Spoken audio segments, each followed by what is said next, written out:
Hello, everybody. Welcome to Saturday Morning Dooger. Here's the thing. I still have this cake in, but I'm pretty sure it needs another, 10 minutes at least. So I'm just going to hang with you guys until 10 minutes is up, and then I'm going to have to dash out and check it, and then and then we'll see, and maybe we need another 10 minutes, right?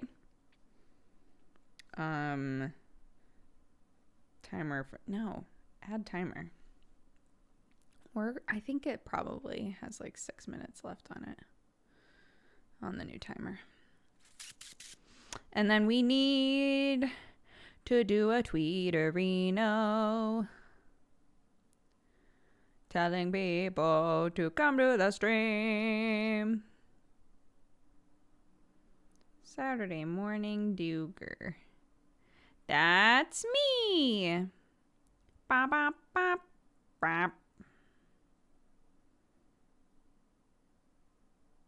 Dexbonus. Tight. Hello, everybody. The light is rapidly either very bright or very dark in here. It's one of those sorts of situations. The sun gets really bright, like right now, really bright for a minute, and then it fades away behind a cloud. So, I don't have my key light on right now because it seems silly. If I do, I'll just ascend and vanish in front of your eyes. But, you know.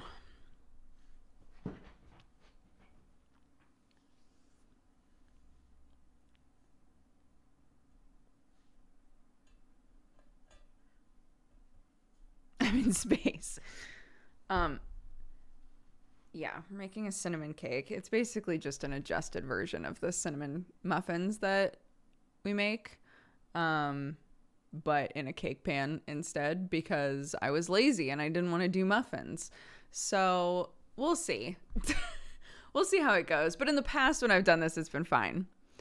It just takes longer is the only issue.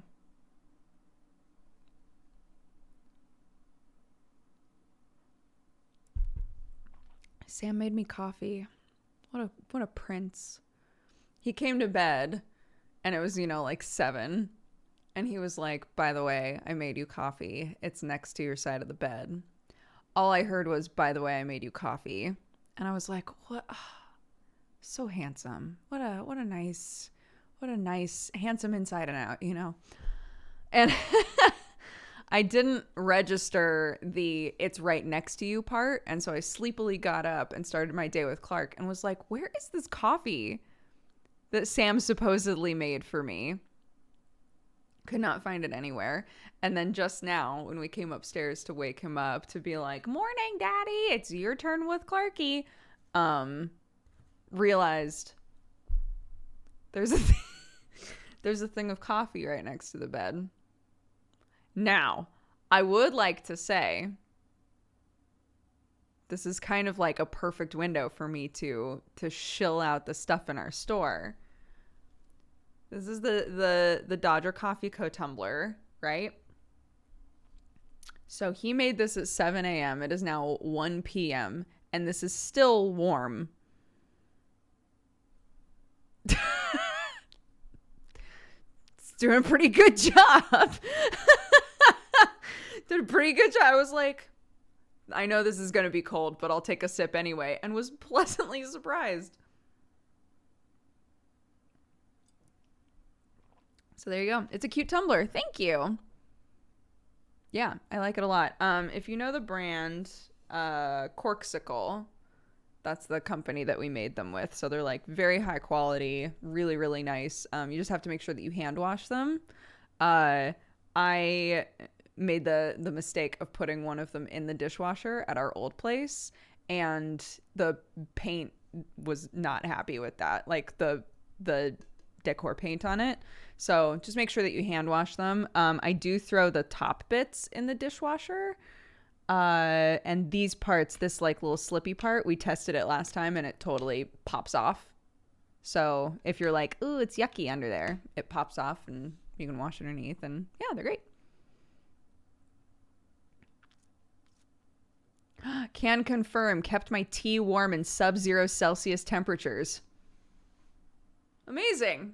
Amazing. I love to hear that. That's great.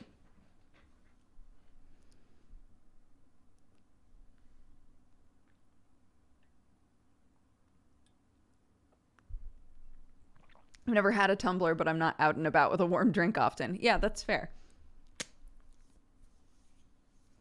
They are nice for, I'm going to have to walk out of the house and it is cold outside. That's what they're good for. So again, as I've said before, my child, I know this turned into a big ad. I didn't mean for it to, but my child loves to be outside. She doesn't care how cold it is. She wants to be outside all the time. So I give in occasionally when it's super cold. I'm like, okay, let's go outside. I'm going to freeze my asshole off. And so it's nice to have something like this. Just be like, at least this is hot and will remain hot for a long time.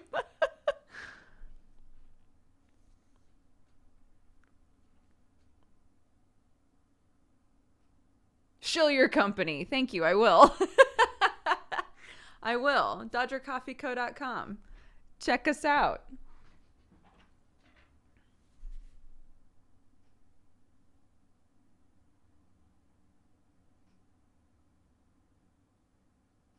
I really enjoyed you and Jesse streaming Twin Mirror yesterday. Yeah, I did not know anything about that game. I had no idea what I was getting into, which I think was kind of perfect for it. But basically, Jesse... Hold on, I have to check the cake. Make up your own elevator music while you're waiting for me.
Watson. Oh my gosh, were you running the stream for me? That was great. Set a timer for 5 minutes. Great. I think 5 more minutes. I had to put foil on top because it's starting to brown a little bit, so. But yeah, I think 5 more minutes because it's just ever so slightly wet inside when I do the knife test. So I think 5 more minutes and then I'll just leave it, like set it out and just let it continue to cook on the counter basically.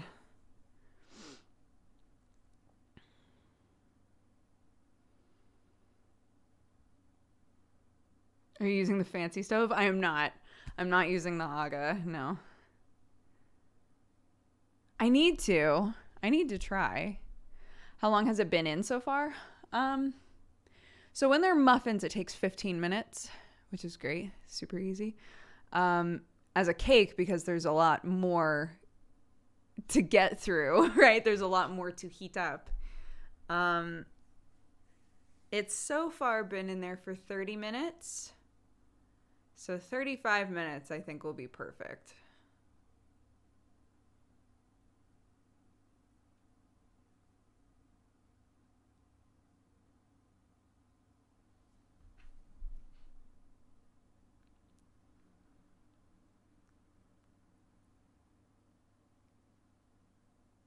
I've never said the word stove in my life. At least for us, stove is the top part, right? The part that you would put pans on, and then oven is the part that you bake in.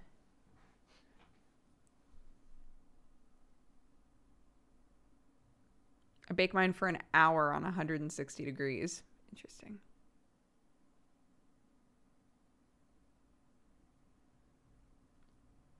Keep in mind, again, this is not like proper cake batter. This is muffin batter in a cake tin.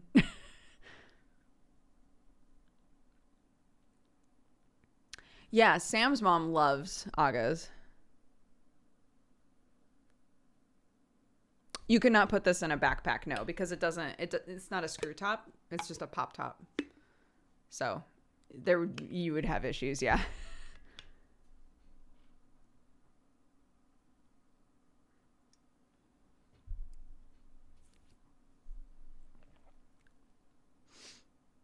Muffins are cakes. I would argue that muffin batter is ever so slightly different just because it's intended to be like a tiny thing. But I don't know. I'm not a cook. From what I can tell from this morning, from looking up how to make cakes versus how to make muffins, muffins are an easier process than cakes typically.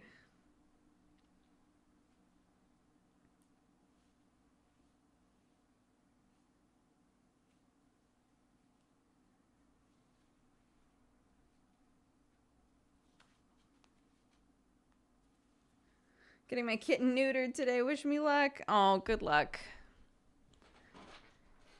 It's a good thing.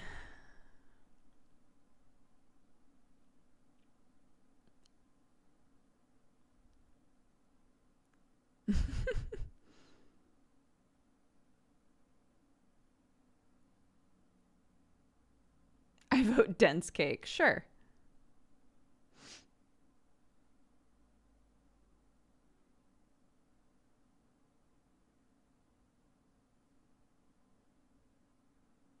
Are you making cake to celebrate something? No, just making cake.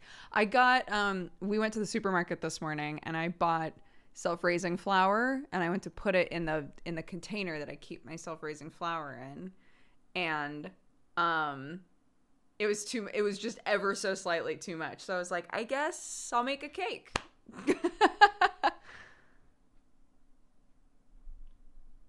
Hello. Hi. What's up? Yeah? Really? Come on then.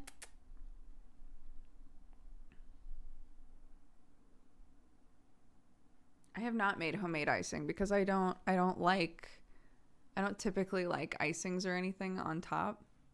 The mug cakes that we've been making, I think I've figured out, I think I've nailed the mug cake. But it would really just, oh, Watson, you just sat down. The thing that would really sell it is like a fruit compote, or like if you're really into chocolate, like a fudge, some kind of a drizzle, like a hot drizzle on top, I think would just sell it, would just really crush it. But now I've got a cat on me and my cake is burning, so. Watson, can I get up, please? Me. Come on then. Come on then, darling girl. Ugh. Come on, let's go check our cake.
That's some wet ass kitty.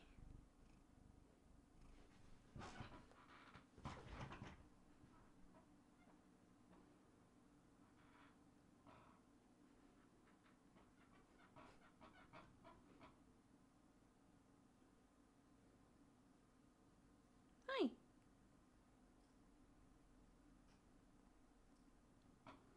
Do you want to get up? Should we try and do the laying down thing again?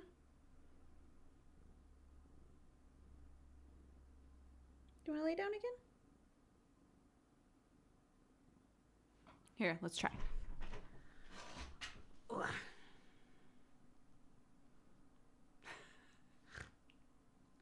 Okay.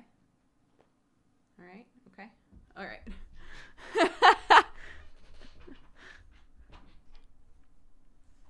I have not found the cat pee yet. No.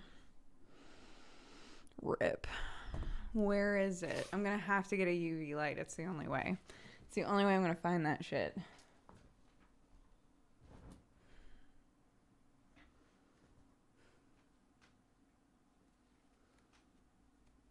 For anybody who missed it, when we moved, we just moved, and there's like a little landing here. And when you come to the top of the stairs, you can definitely smell a little bit of cat pee. But no matter what we do, I have sniffed everything. I have looked everywhere, and I cannot find it.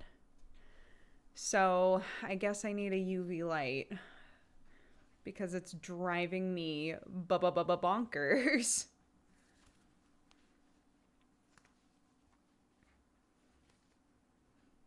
I've sniffed everything. I don't know what to do anymore.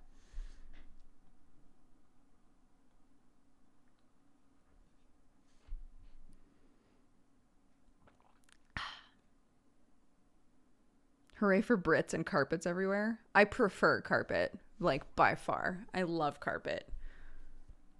But, you know.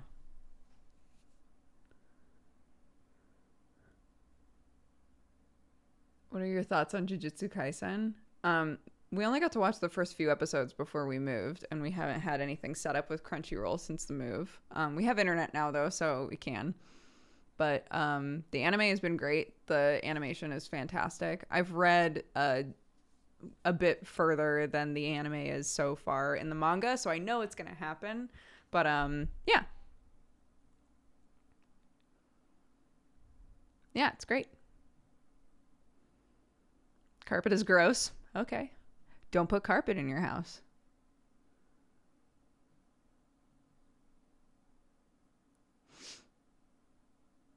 There's a corner of my house I can't get the dog pee smell out of. So this is my fear, is I have so many friends who have cats or dogs that have peed somewhere once and then are like, this is where I pee now.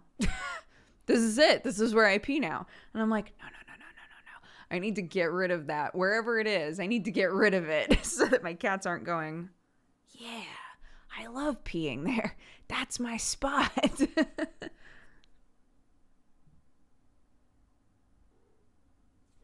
Hi. Hi, Sherlock. What's up?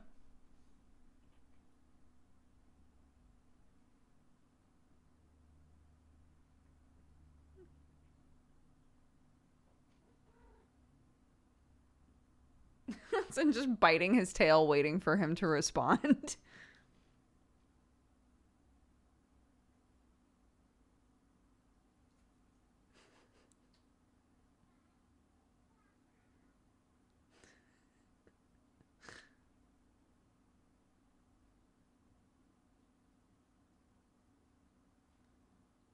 Their fighting is so gentle. It's so dumb. They're just like...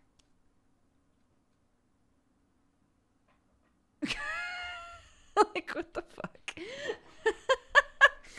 They just don't.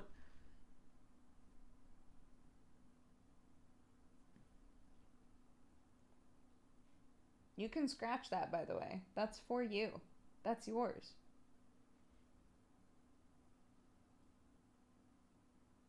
She's like, what is this?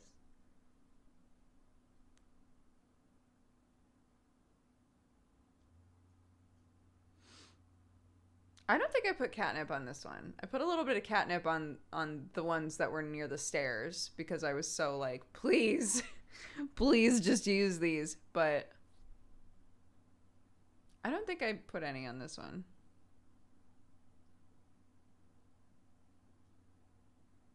This is Sherlock and this is Watson. He's from a shelter. He's a 12 or 13-year-old British Bombay. And that's Watson. And she's like 7, I think. She's a flame point Siamese we found in the bushes.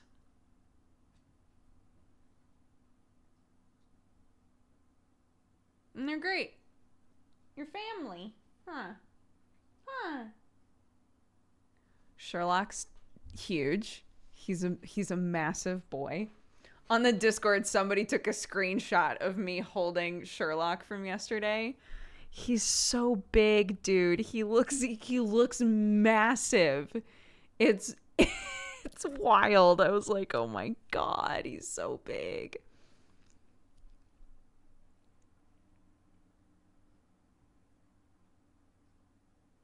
Yeah, he was already like long. Like he has long limbs and a long body. And then you just chunk him up a little bit and he's just a fat panther cat. Huh. Not you. I'm talking to Sherlock. Come on. Hey, buddy.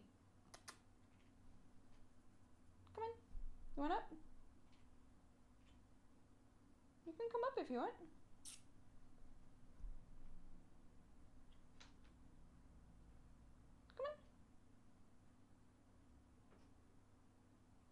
He's thinking about it. Watching his little eyeballs.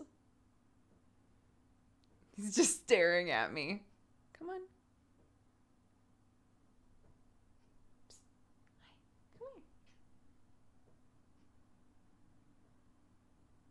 Come here.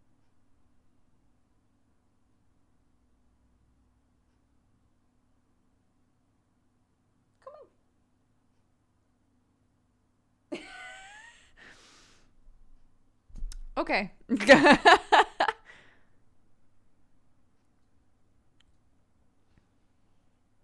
He requires assistance. He doesn't though. He'll jump up here just fine.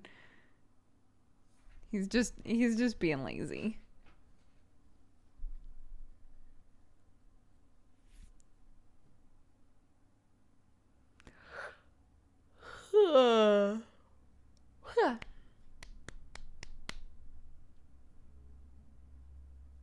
I've been doing, I don't know if it's Crichton's Coliseum or if it's something else, but the last 2 weeks, my sleeping has been so bad.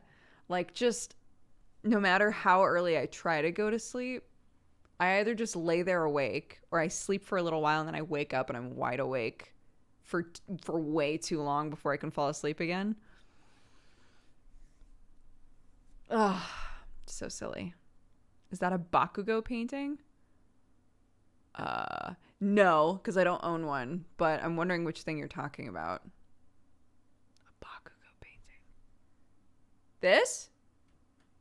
This is an Evangelion print. It must be this, because he's blonde.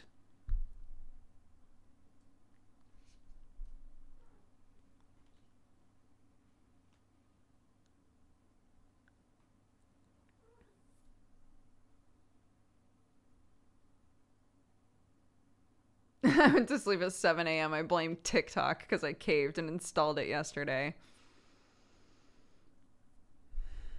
Look, on the plus side, TikTok is very good at curating exactly what you want to see.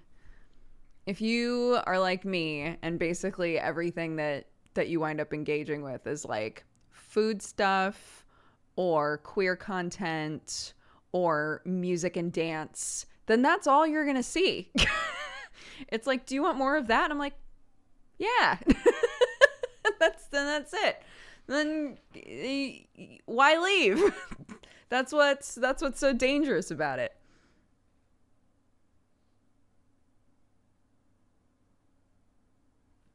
Yes, the little light that Sam bought me is in that cube. When it's not as bright in here, It makes more sense for it to be lit up. It makes no sense for it to be on right now. Oh yeah, D&D stuff. It shows me a lot of D&D stuff as well, which I love.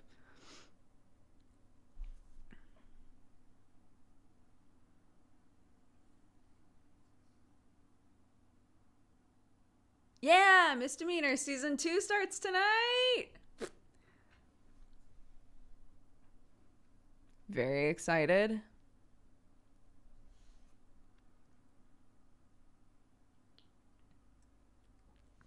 We have a new player.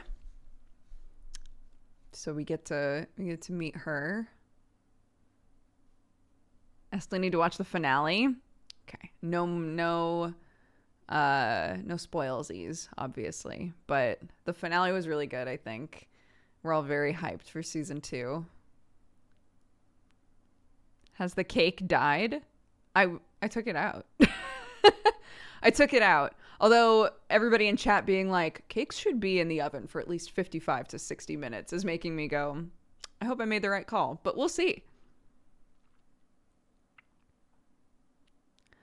Season 2 of Misdemeanor, which is a D&D show that I'm on that is all pirates. So, it's me and Gerard the Completionist, who plays a pirate monk. And Super Shigi plays a sorcerer, who's also a pirate. Dookie Shed plays he's a swashbuckler. So he's like a skew on. So he's a swashbuckler that is also a pirate. And then I'm a 13-year-old sorcerer kid that got displaced by a spell and showed up there and is decidedly not a pirate. It's very wholesome found family, despite the fact that it's all pirates. It's very like sweet found family sort of vibes. Captain Armstrong, who is Dookie Shed's character, is just like an old retired pirate captain who just still loves to like have little adventures sometimes, but mostly just chills and drinks and like waits for age to catch up with him, right? And Laura's character, Super Shigi's character, Luna, is an elf. And she's been with Captain Armstrong for a long time as his first mate. And of course she still looks very young because she's an elf, but like they've been together forever and are best friends. And she's very sweet, but really curious and adventurous. And Gerard's character is just like so depressing most of the time. He's a captain who lost his whole crew. But he that's like his starting line in Misdemeanor if you start watching it. But he's like he just really wants to like connect with people. He's like very aggro, but he wants like important people in his life, you know. And then my character has been at a magic academy and made a wish and exploded onto a ship and was like, what the fuck, where am I? That's the original crew in season 1. If that sounds like a blast, which it was, you should totally watch it. And season 2 is starting today.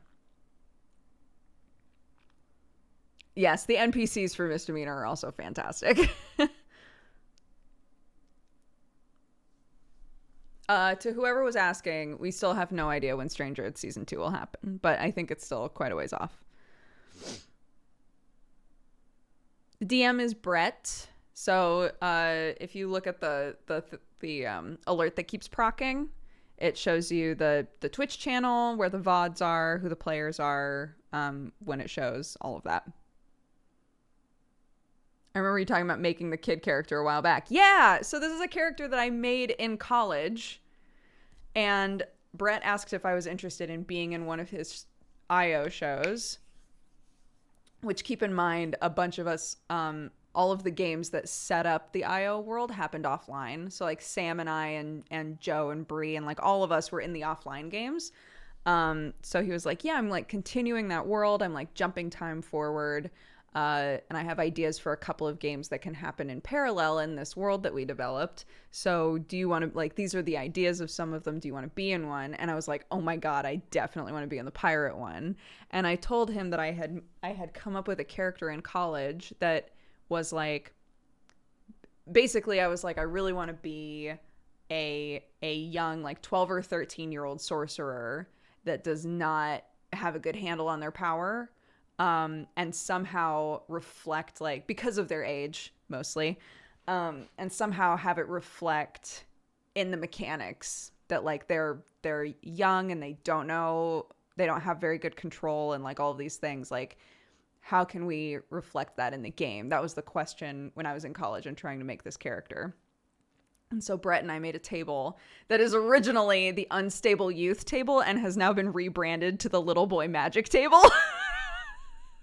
Because Laura at one point was like, Little Boy Magic is so weird.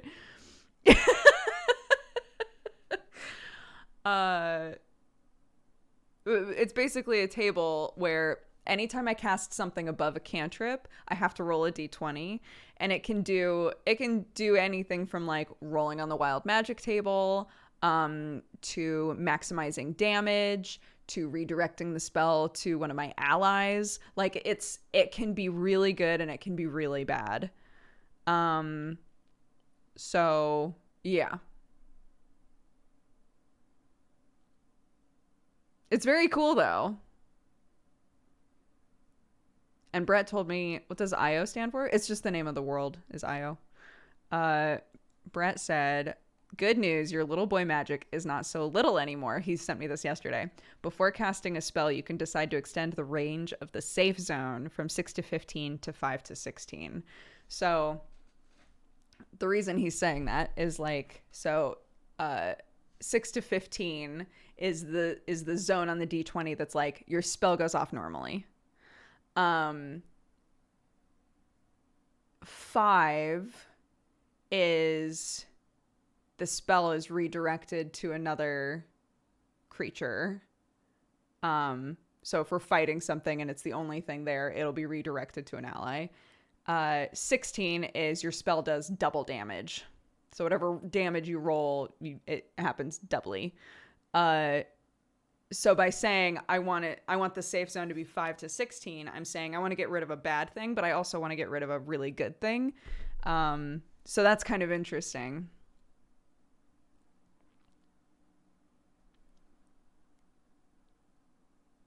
Is it double, not max damage? For 16, it's double. Max damage is rolling an 18, I think.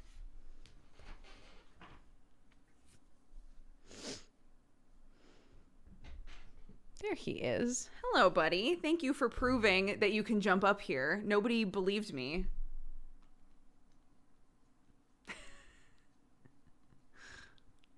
Wild Mage is a different thing. I mean, so my table, I have to roll on the Wild Magic table if I roll a 1 or if I roll a 20, but those are the only times that I roll on Wild Magic.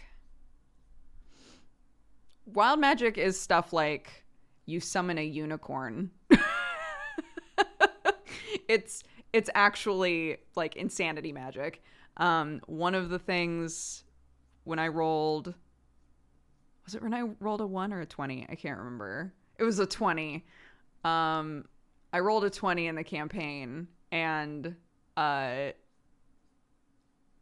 neither option was great, but they were both kind of like, okay.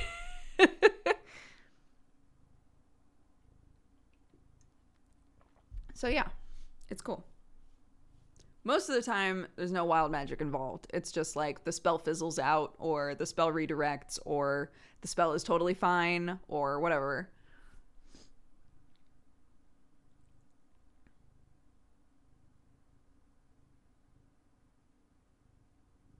Yeah, so he's a storm sorcerer technically.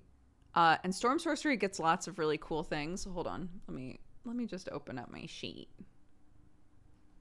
So currently we are level 6. So at level 6, I have Tempestuous magic is the thing that you start with, which on a bonus action you can use the winds around you to float 10 feet in the air. It doesn't provoke attack of opportunity or anything like that, which is really nice. I've used that a ton in this campaign. And then at level 6 I got 2 things. So this is basically like if you do Draconic Bloodline or something, you get things at level 1 and 6. So this is this is that. I gain resistance to lightning and thunder damage. In addition, whenever I start casting a spell of first level or higher that deals lightning or thunder damage, stormy magic erupts from me. It causes creatures of my choice that I can see within 10 feet to take lightning or thunder damage equal to half of my sorcerer level.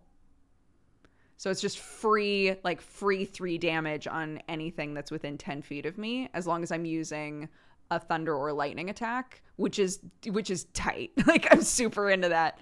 And then at 6th level also you gain the ability to subtly control the weather around you. This is like the I belong on a ship thing. If it's raining, you can use an action to cause the rain to stop falling in a 20-foot radius sphere. You can end this effect as a bonus action. If it's windy, you can use a bonus action each round to choose the direction that the wind is blowing in a 100-foot radius sphere, centered on yourself. The wind blows in that direction until the end of your next turn. Ship battles, we will always win. It's incredible. All of the VODs are on his YouTube. So, if you do the exclamation point misdemeanor, the link is there, but I think it's youtube.com/worldofio. Sherlock is like 11 or 12. I'm not totally sure. But they thought that he was around 1 year old when I got him.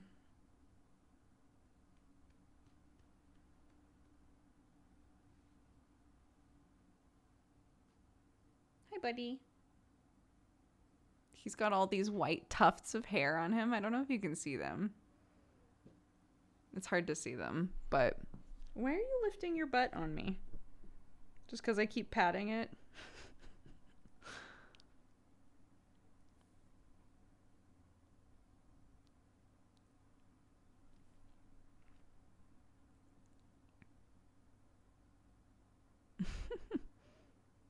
Scratch the butt. Scratch the butt.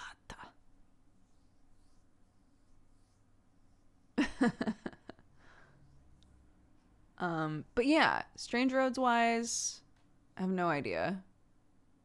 There's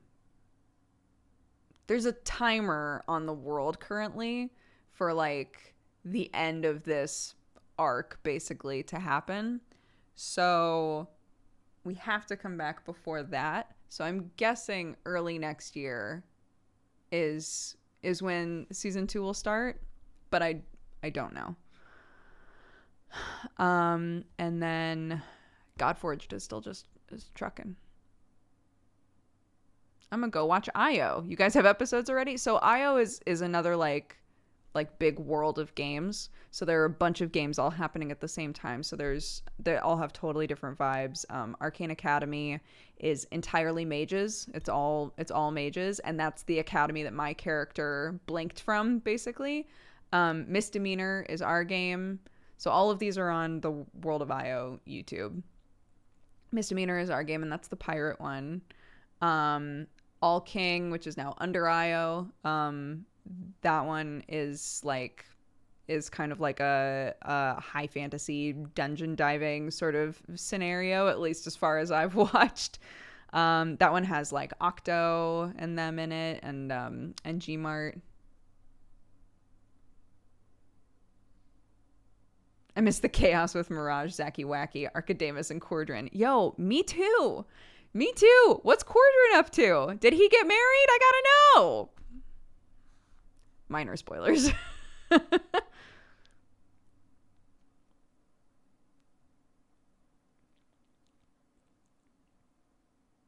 don't watch all the Arcadum games.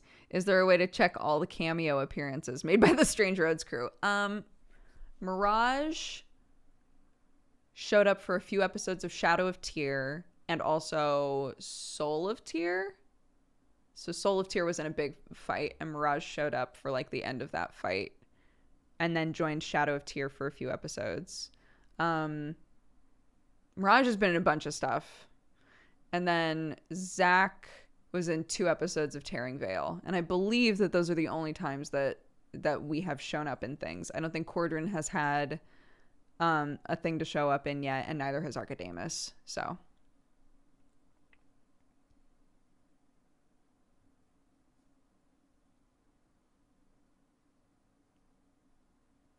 it's fate. Look, whenever he's fated to show up, he'll show up.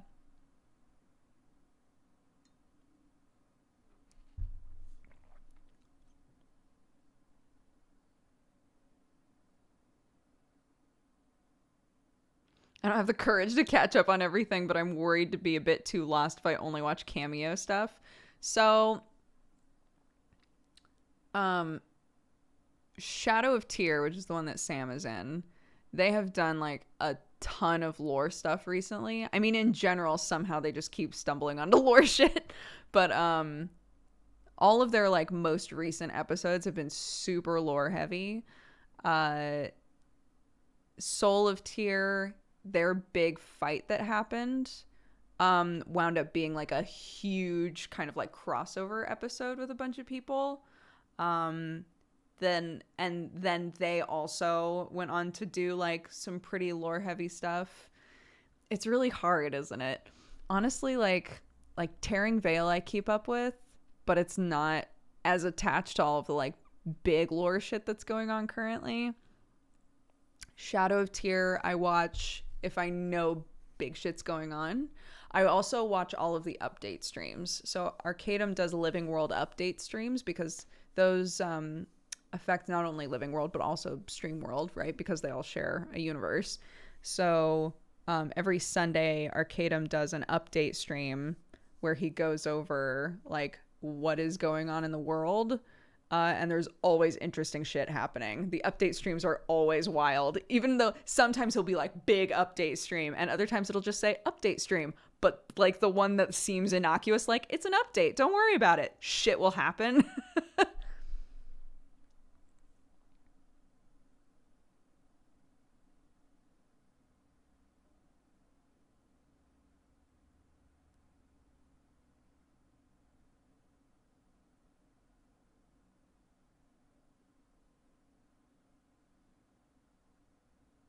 Are the update streams spoilery for upcoming sessions? Spoilery for upcoming sessions. They resolve things that are happening in the world. So if the living world has done something, destroyed something that needed to be destroyed, or researched something that was dangerous or whatever, the update streams are more to resolve what's happened in the living world, because the stream games, everybody sees what's going on, right? Everybody sees what's happened.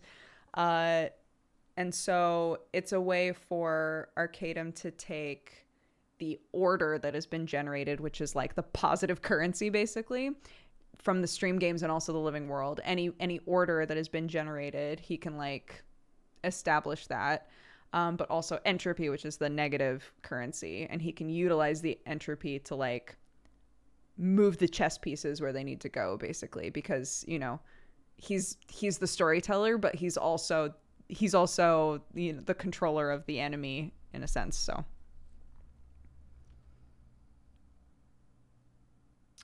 Okay, sorry. So yesterday we had like no D&D talk, and I was really called out for it, I feel like. And today it's been only D&D talk. So I hope that this makes up for it, chat. The Living World is basically a Discord-based MMO that is text-based, that has a bunch of players in it. And they exist in the same world as the stream games. So as Zacharias while we're not in season 2 yet. If I wanted to, I could go into the channel that correlates to where my character is, and I could technically interact with people in there, and it would be canonical that I was there and that I met those people, right? So things that they do inside of that. So this is all in Arcadum's Discord. If you go in his Discord and you've ever been like, what are all these channels? It's the living world. So there's tons of different channels that are all places in Verum, in his world. They're all different places with different like specific locations at those places. And so people can like go to temples or whatever and talk in there and blah, blah, blah. It's super, super cool. So everything is interconnected. The whole living world situation is like there's a lottery every now and then for people to come on as new players, but I think at any given time there's like around 200 players. I'm not sure what the exact number is, but I feel like that's the last number that I heard. And so anything that they do, because again, it's like that text-based world that's going on there is the exact same world that the stream games are in. So if they are researching things, dungeon diving, if they destroy something, any of that stuff, it affects the streams the same way. If in a stream game, a character burns down an entire village, that village doesn't exist for the living world anymore.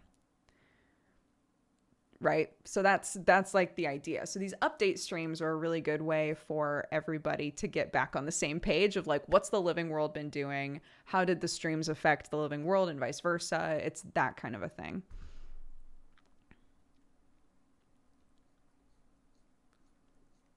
There are a bunch of DMs.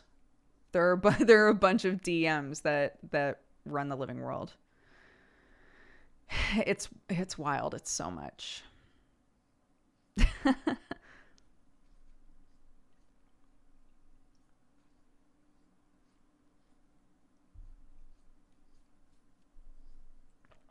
I just live in the creative channel and that's it. I check the spoiler channel. And I check the art channel. And that's mostly it. But like, because my character is currently in Dalton, I think he's still in Dalton. Who even knows where Zach is? Who knows what that bitch is doing? But like, since I think he's in Dalton, maybe I try to read those ones to know what's going on in that area. But it's hard to keep up with it. It really is.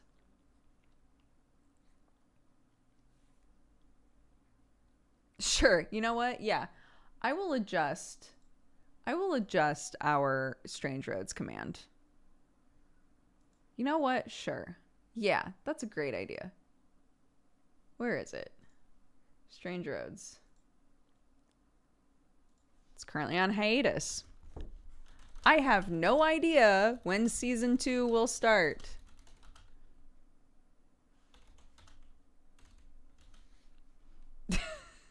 There. Done. Dalton, sorry.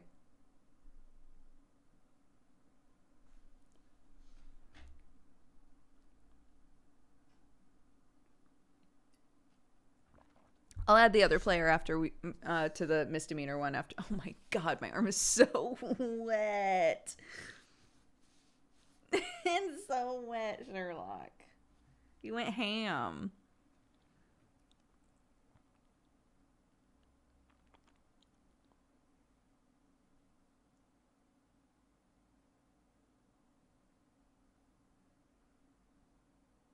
Oh, okay.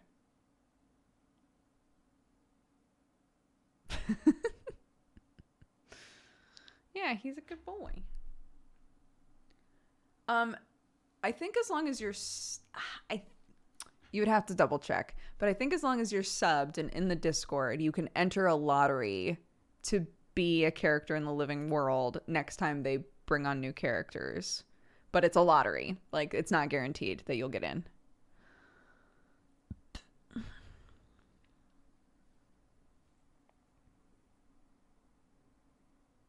Are the roads a stranger in England? The roads are narrower in England by far.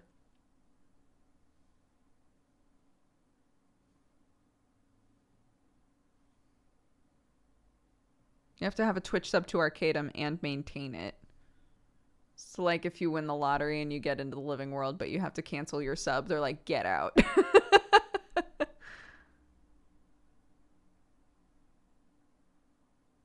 Yeah. Well, I mean, we're like in rural country now, and the roads around here are, I'm not sure how two cars fit. I'm not sure how two cars fit on these roads sometimes.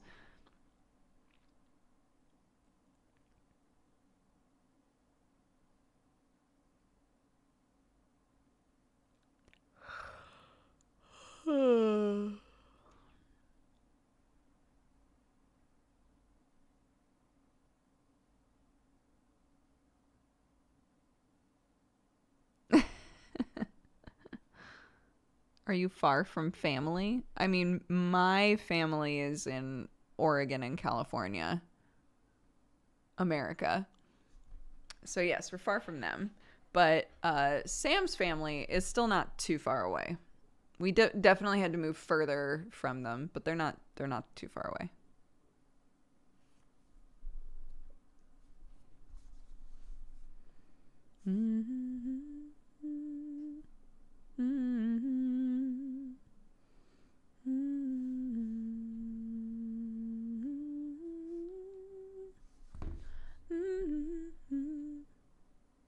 Sherlock, be cute. He is cute. He's a cute boy. He's like, where did your hand go? Okay. Okay. Okay.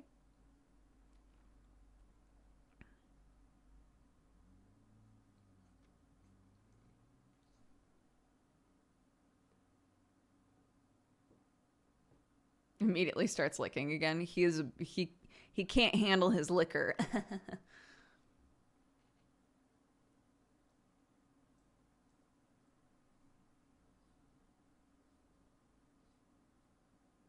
Boo.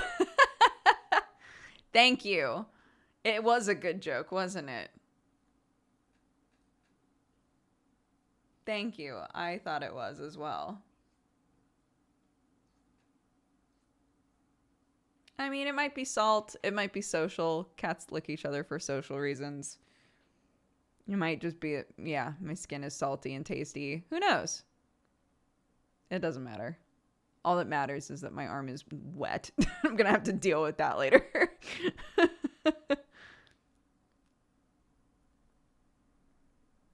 Doesn't it hurt? I'm very used to cat tongues at this point. When dogs lick me, I'm like, it's so soft. Oh my God.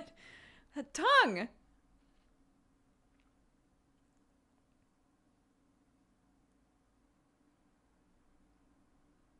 All right. Ha ha. Bunch of y'all made the same joke that maybe it's because I'm gross and he's trying to clean me.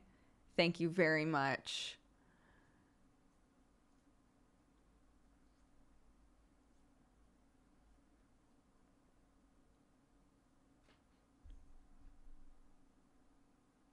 It was a joke. It better be, because otherwise it was some rude shit in my chat from too many of you.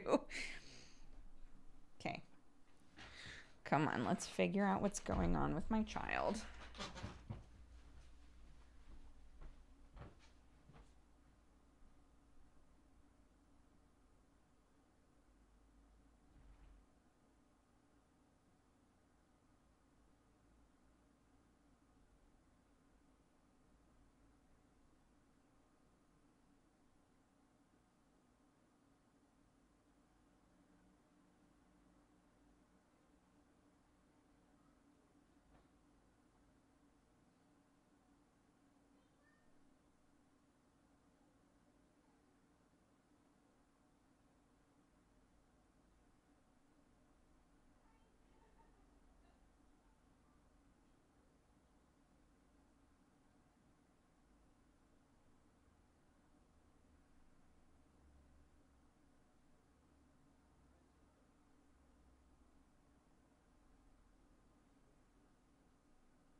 Okay, we're going to take a proper BRB, and I'm going to help put Clarky to bed. So, enjoy the ads. Our ads this month are supporting our mods. Enjoy the music. Have a blast. I'll see you in a second.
Okay, Clarky is officially down for a nap.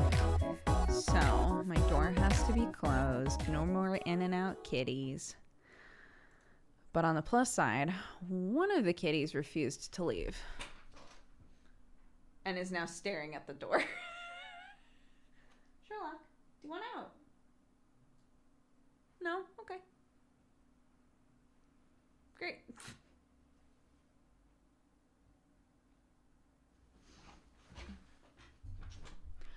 Great.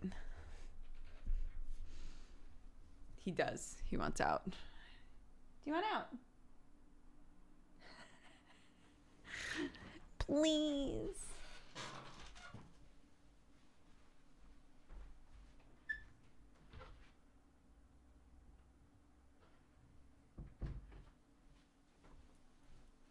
Yes, I'm aware. I haven't posted any Vlogmas yet this month.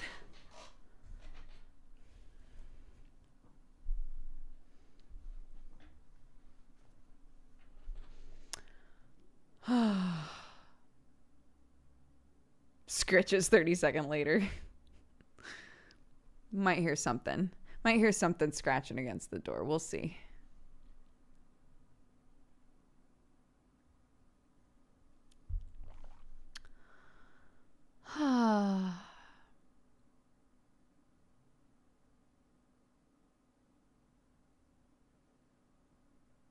How was Clark today?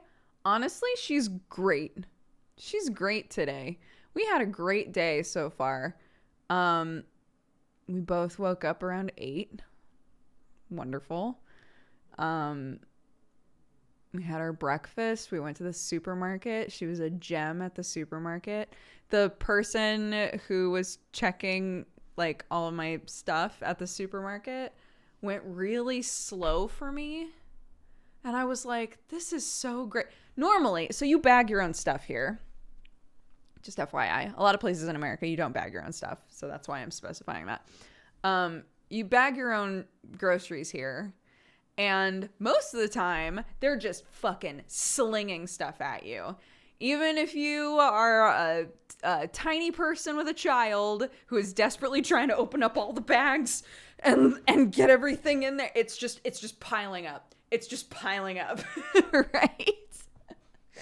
So I always dread that part. I always dread that part of the process, like going up there and paying for the shit, because I'm like, this is the most stressful part, is just having so much shit thrown at me and having to figure out which bags to put them in and how to weigh them properly and all that. The guy that was doing my checkout today would like put a few things there, make sure that I like was, you know, figuring out where it went, and then he would do a few more things and then wait, and then do a few more things and wait. And I was like, this is amazing. That's so great. Oh my God, I'm so happy.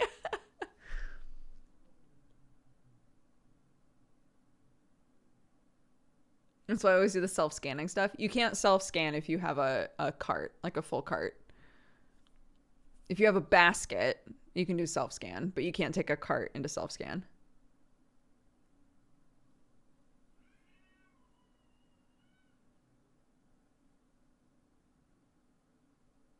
But yeah, so that was very nice. And Clark was a gem. We got her a Santa hat. She was like, "Mommy, can I have a Christmas shirt?"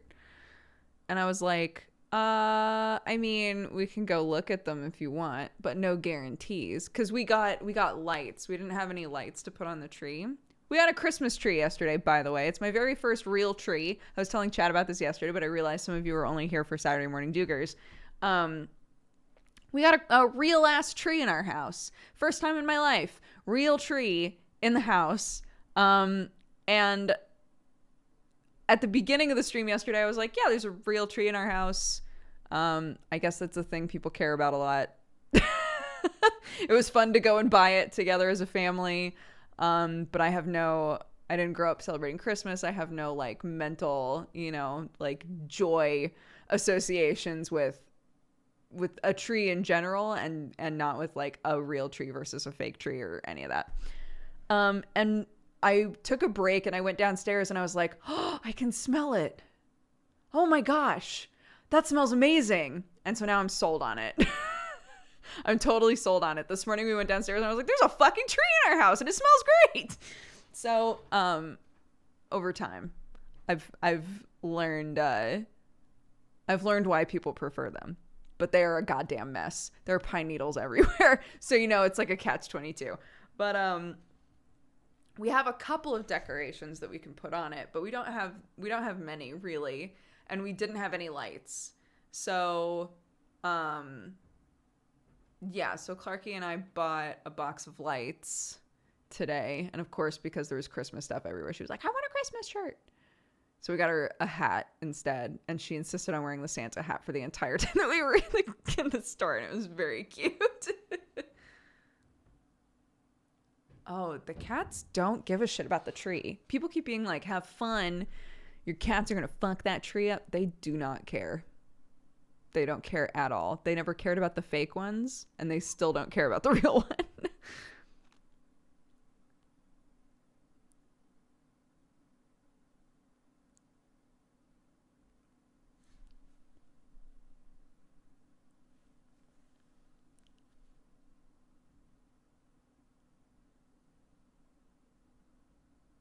Yeah, Asa Butterfield and I were in a D&D thing together, actually. That's how we met. And so occasionally we like interact on Twitter.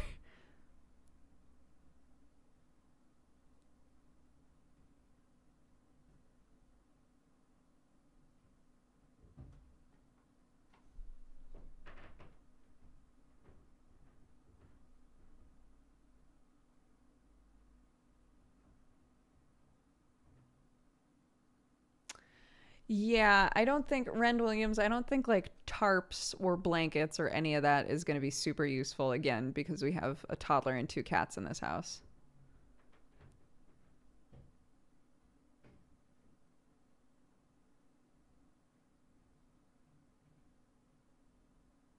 So I don't have a whole lot of hope for that. I would rather just vacuum.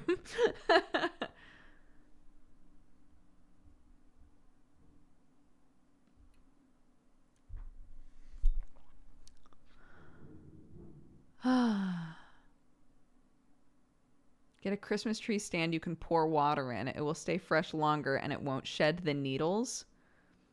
Interesting. I didn't know that there were stands.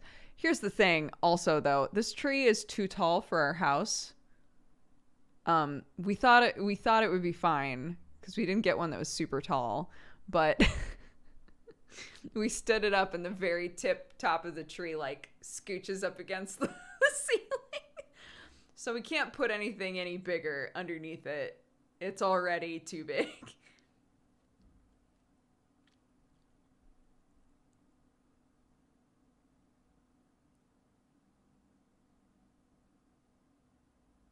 I mean, we have a stand. Should all stands be able to hold water? I don't know. Guys, I have never had a tree in my house.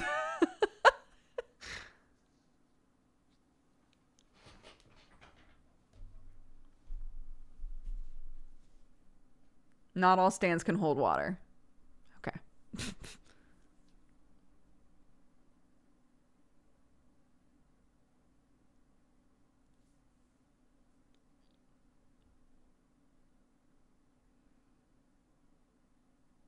It needs water, just like putting flowers in a vase. Like I get that.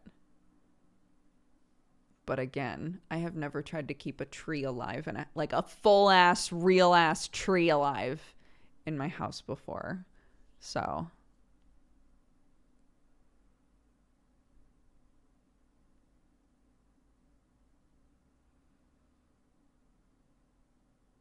it drinks a lot. I bet. It's a tree. I didn't know people put water under their Christmas tree. We've almost always had one. So see, it's not so weird for me to go, you have to water it?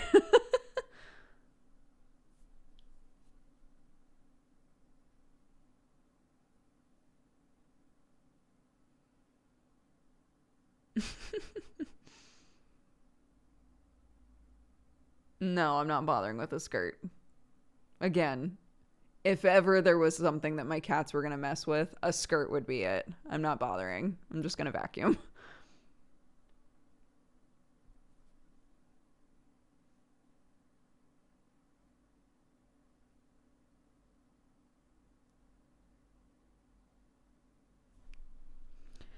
It's all good. I have to vacuum all the time anyway. I have 2 cats and a kid that loves to carry food all over the place, wants to do painting and all kinds of stuff.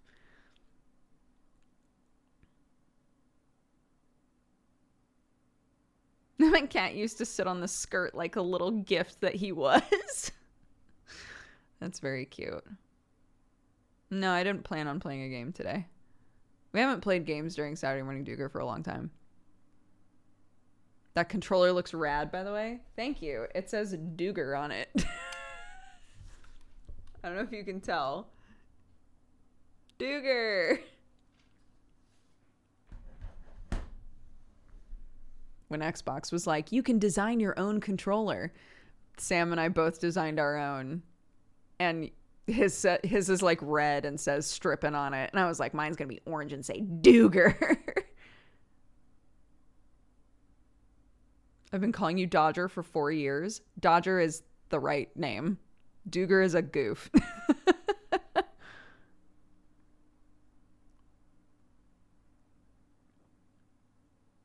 It's a satisfying shade of orange. Thank you. I agree.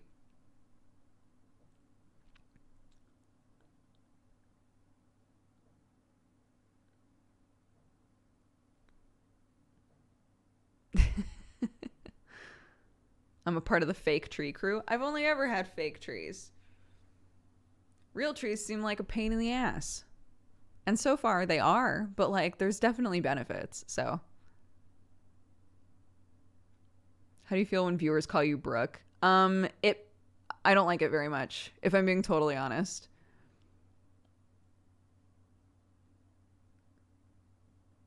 The people that call me Brooke are people that are like close with me or know me in for real's life.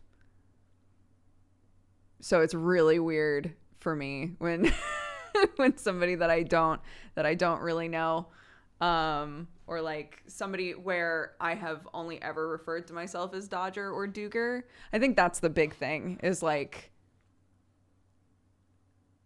I don't know, like on here I'm Dodger and I refer to myself as Dodger.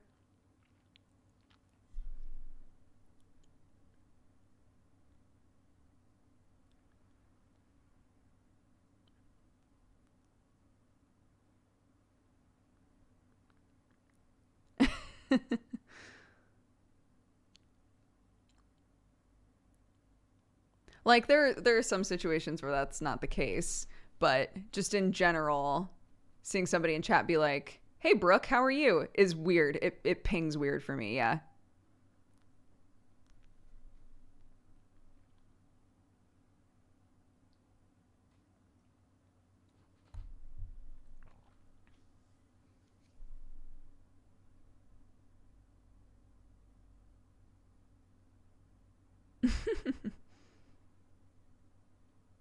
Do people refer to you as Dex? A lot. A lot of people refer to me as Dex. A lot of streamers that I don't like know super well call me Dex.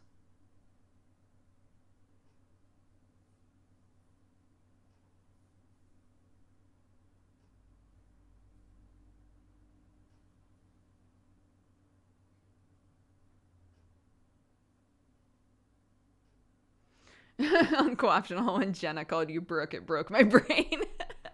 Yeah. I mean, like, there are lots of podcasts that I'm on with friends and stuff where I'm introduced as Brooke, and that's fine. Everybody knows who they mean, right? But yeah. There's also like there's a part of my brain that goes, "Wait, are you not who I think you are?" Does that make sense? Because only people in like meat space tend to call me Brooke. So if somebody is in chat and calls me Brooke, I think to myself, is this somebody that I know in real life? Like, is this a family member or a friend and I just don't know their username, right? Like there's a confusion, like gear clicking aspect to it as well.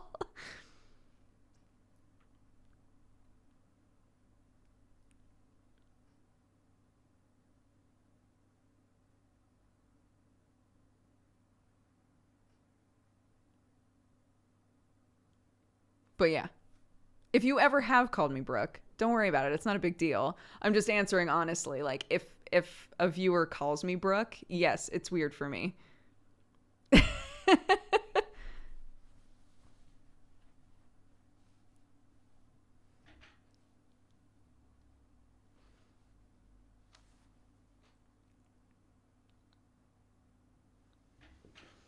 The sun has gone away. The sun has gone away. Meat space is a Shadowrun term. I think that's where I got it from. Meat space refers to where your meat lives. IRL.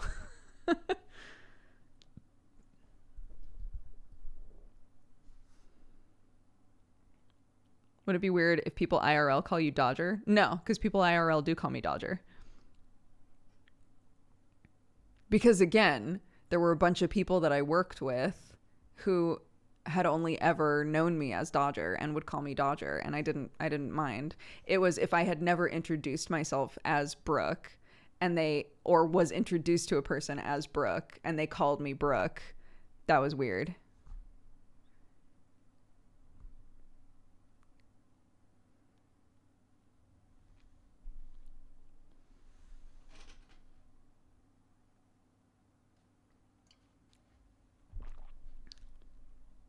Which came first, Dexbonus or Dodger? Dodger, because Dodger was a name that I got when I was working, like doing stage work in college. And Dexbonus was the name of my vlog YouTube channel that I made because you need a Dexbonus to dodge. And my nickname was Dodger. So...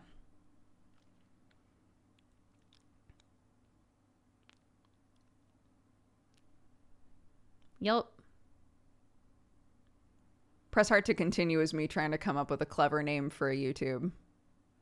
And it's too much and it's really long and people still liked it, so that's great, but I prefer Dexbonus by a mile because it's much more compact.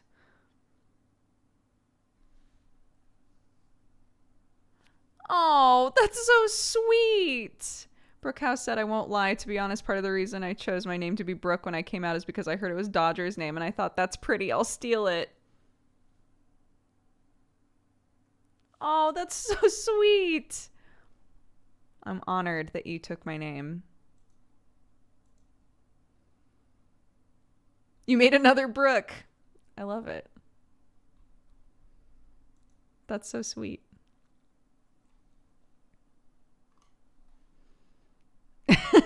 Brooks multiply, I guess. I've only told my partner that story. I'm glad you thought it was sweet. It is sweet. That's very sweet. I'm honored. Yeah, I've said this a few times before, but my dad was literally like, I've got a name. I've got a name ready. If it's a girl, we'll call her Brooke. I'm ready. I'm ready to go. I don't need to think of another name. And I like my name.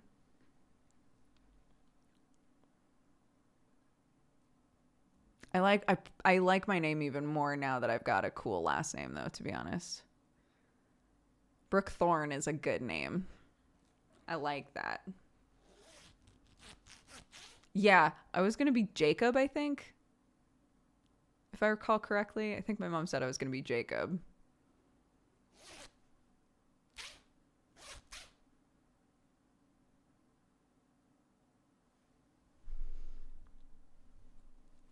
Yeah, both names have a silent E in them. It's good.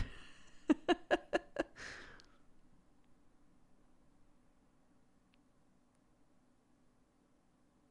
don't like my name. It's really common here and it's annoying. Oh, that's like all of the Rachels that I grew up with. Rachels and Nicoles. They were all like, why why are there so many Rachels and Nicoles?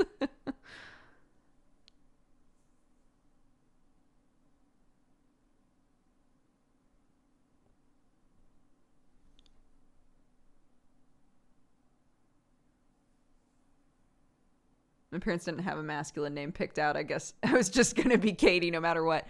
Yeah, my mom, if I recall correctly, my mom was like convinced that I was going to be a boy. So, but my dad was like, if it's not, I've got a name. I'm ready.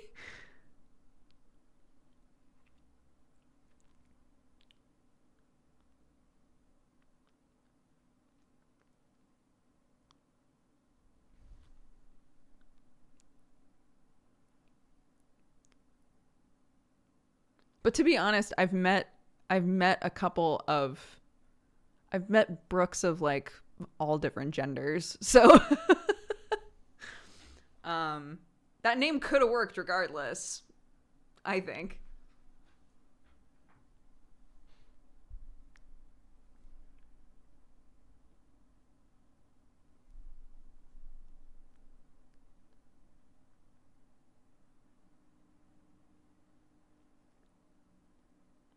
Yeah, 50 Shades of Brooke.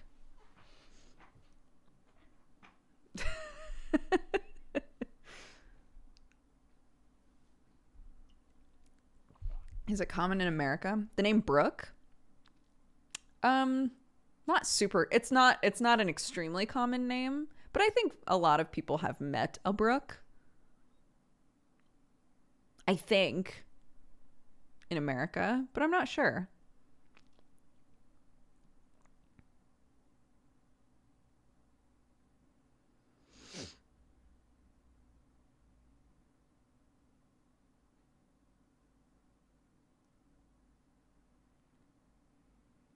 I've met no other Brooks in the UK. Yeah, Sam's mom was saying it's definitely not a common name here. Um, but in America, I've met a few Brooks.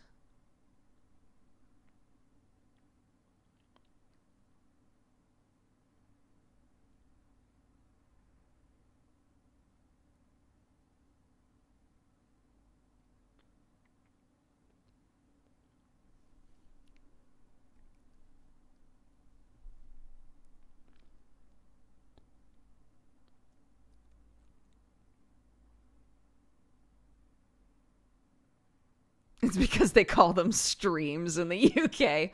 Fair enough. Hello, my name is Streamthorn.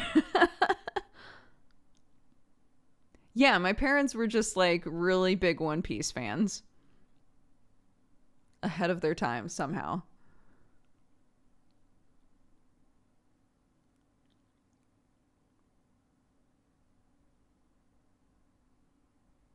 Yeah, absolutely. Stream with an E at the end, a silent E at the end. Absolutely. Yeah, yeah, yeah. I love it.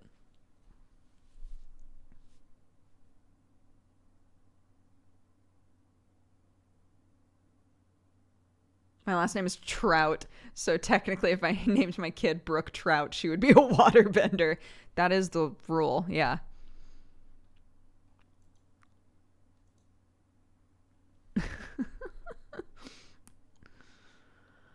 Oh,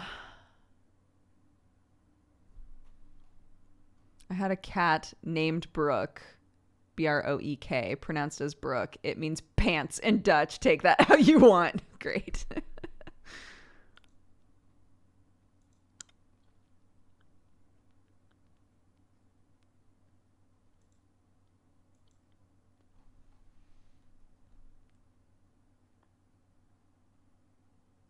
I want to be a book author. I hate my name because it's everywhere here in Brazil.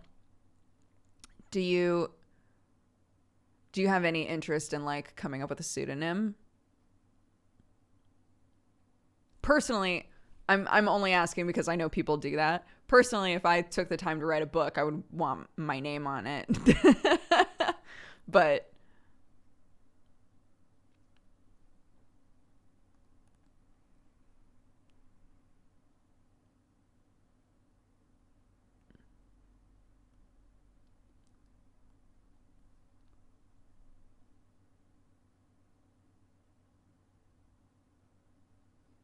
yeah, I don't think, I mean, we really liked the name Clark.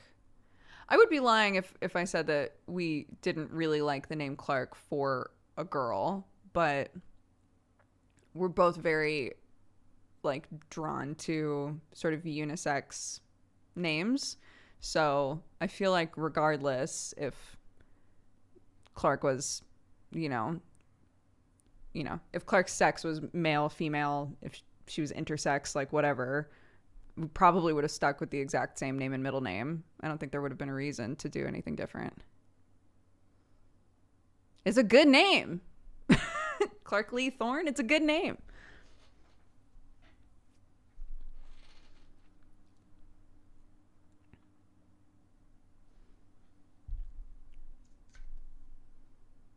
I'm almost out. We're almost out, guys.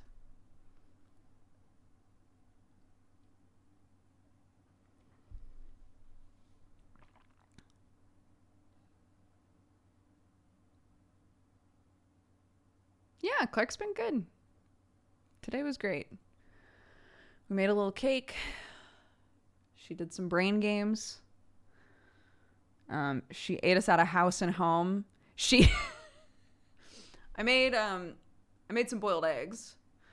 And Clark has never eaten a boiled egg before. She won't eat them. And I was making them and I ate one to like double check because I make them in the Instant Pot. And this time, instead of doing 10 minutes, because normally with 10 minutes for a hard-boiled egg, the yolk always winds up being like almost overcooked to me.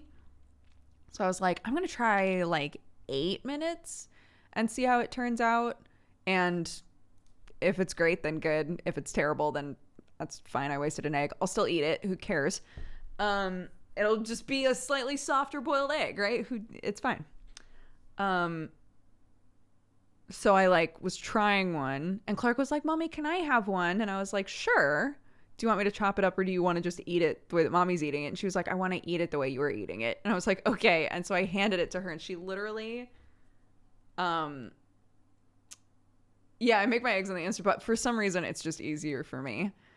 You just put like some water in the bottom of it and either get one of the stands or just somehow like elevate the eggs from the water. And just put it on for 8 minutes, and then it screams at you, and then you release the steam, and they're done. Anyways, so Clark was standing there with this egg that I had peeled. Right, she was just sitting there like this for a really long time, like just looking at it. I was like, "You can bite, you can eat it, honey. You can just take a bite." And she was like, like considering it really hard, and eventually took a bite and was like, Mommy, I am not scared of it anymore. It's like, I'm so glad. That's great. And she took another bite and reached the yolk part. I was like, Mommy, there's a middle bit. I was like, yeah, it's the yolk. You know, like when we mix up the eggs for, you know, like scrambled eggs or something, it's the orange part that we have to break up when we're whipping the eggs. But when you cook it, it's hard like that. And she was like, it is the yolk. I was like, it is the yolk. Yeah. So she ate that whole egg and then asked for another one. But the second one, she just like completely deconstructed and like destroyed and was like, the yolk. She's super into it. It was very funny. Don't tell her what the yolk is. She already knows that eggs are also where chickens come from. So whenever we make eggs, she goes, Mommy, is this going to be a baby chicken? And I'm like, these ones aren't baby chickens, honey. I promise. I promise these ones aren't baby chickens. We aren't going to have a terrible surprise in here, I promise.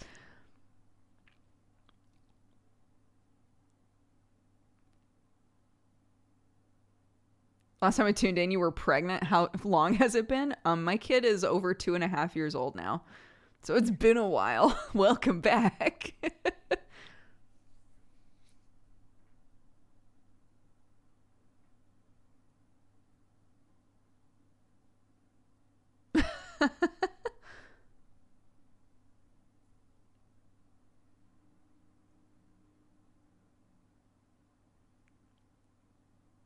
Yeah, lots happened.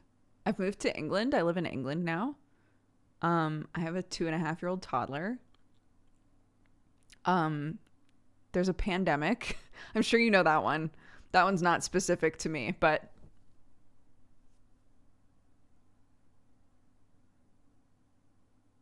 have you ever thought about how eggs are chicken periods? You know, as somebody that eats and looks for a lot of vegan recipes, yes, I have heard the term chicken periods for eggs many, many times.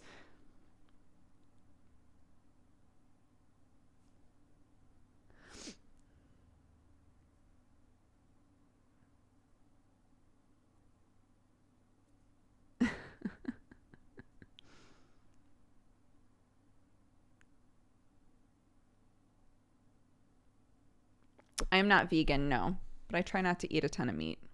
I try to eat a lot of vegetarian food. For a while there, I wasn't eating meat at all. And then when I got pregnant, it was the only thing that tasted good to me. For a lot of people, there's a period of time where they're either craving certain types of foods or certain types of foods taste disgusting to them suddenly. Your whole body just like does a lot of weird stuff. And everything that I liked to eat tasted horrible. So I started eating meat again. And that's what happened there.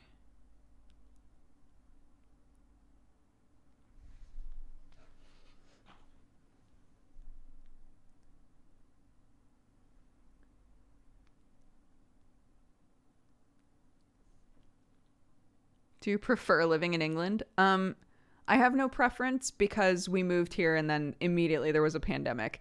So I have no idea what it's like to just live here normally, to have like a normal life in England. No clue what that's like. But moving here, the idea was that Clark would be near all of her cousins. So there's 6 of them total that are like around-ish the same age. So we were like, that would be great. She would have all of her cousins to play with. Sam's whole family lives in the same area. So we would have there would just be a lot of family around. Like it would really, really help us. So yeah. But unfortunately, the universe is standing in the way of those sorts of things currently, but it's all right. We can be patient. Would LA have been a bad place for a kid to grow up? LA is big. It's very sprawling. There are lots of different areas of LA, but there is definitely a vibe in LA that I don't think I would want to raise a kid in. So yeah, as somebody who grew up in the middle of nowhere, like out in the country, I think there are some downsides to that for sure, but the like peaceful aspect of growing up that way was appealing for me to bring Clark into somehow, just to not be in a huge city trying to raise a kid. That didn't appeal to me very much. So yeah.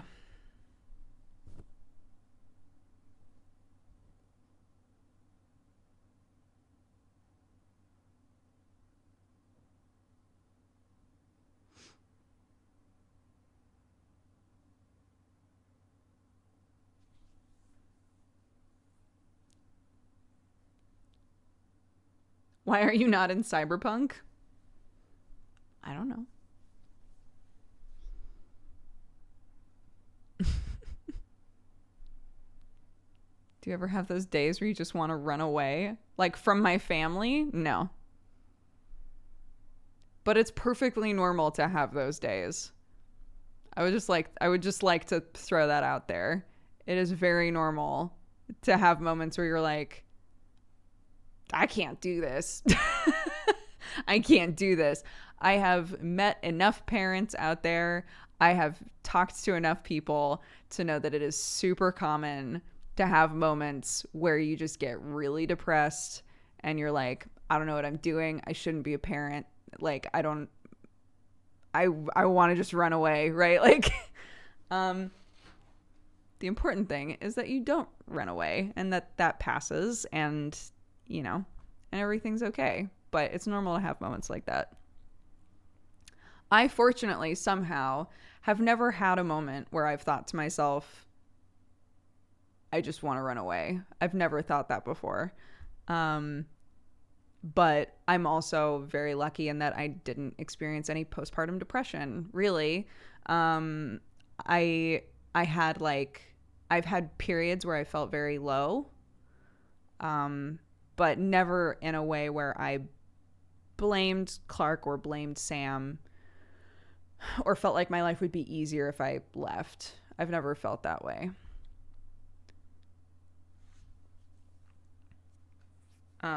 But acknowledging those feelings and letting those feelings happen, while also reassuring yourself like this will pass, is better than being like, I'm fine, everything's fine, I'm fine.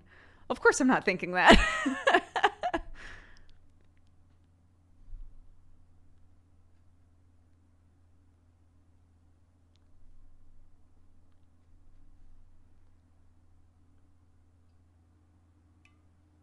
mm.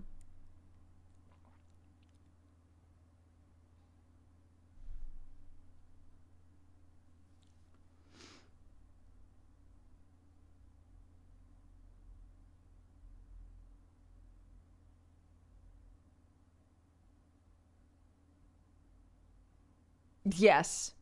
Yeah. I fantasized about running away as a kid. Um, Not because I hated being home or anything like that, just the like adventure aspect of running away.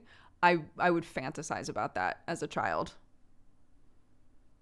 Um, and one night I've told this story before, but one night I straight up like went downstairs, opened the door, and then decided not to do it and went upstairs, and my dad like heard the door open, freaked out, got up like ready to beat the shit out of somebody who was sneaking into our house.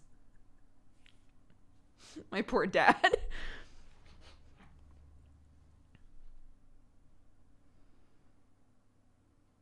But yeah, it was just me like pretending I was gonna run away when I definitely wasn't. I was just like in my pajamas, like, yeah, I'm gonna run away into the woods in the middle of the night in the freezing cold. Yeah, this is gonna go super well.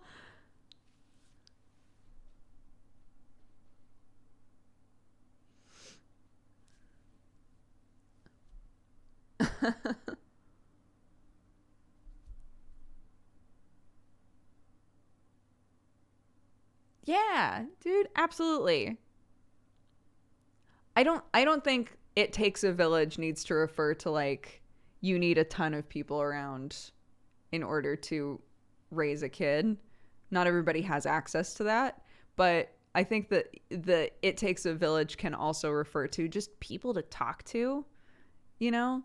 Um like in those moments where you feel more receptive to it, being willing to try to reach out to somebody to just like to just talk about how you're feeling, because pretending you don't feel that way, it can sometimes make it worse, you know? So, and honestly, the moments since having Clark when I've felt really low, and what I think I would call depressed. I don't like to use that word very flippantly because so many people in my life have like depression, you know? But the times in my life after having Clark when I've felt that way, talking with Sam about it has always helped a ton. Just to like face the beast and just like talk about it, you know, can make a huge difference.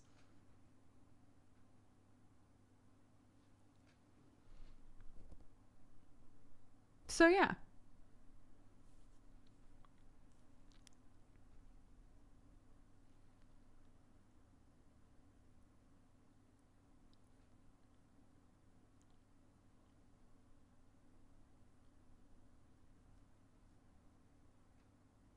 Oh yeah, honestly, obviously this is not the like stick around, don't run away thing is not in reference to an abusive situation, obviously. I should hope if you're in a situation like that,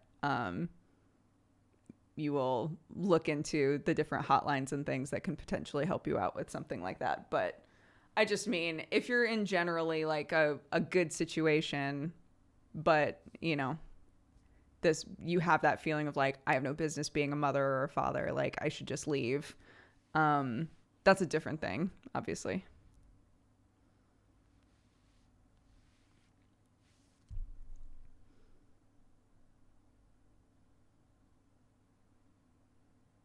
My mom said sometimes you want to throw them at the wall, and what's important is you don't. Oh my goodness.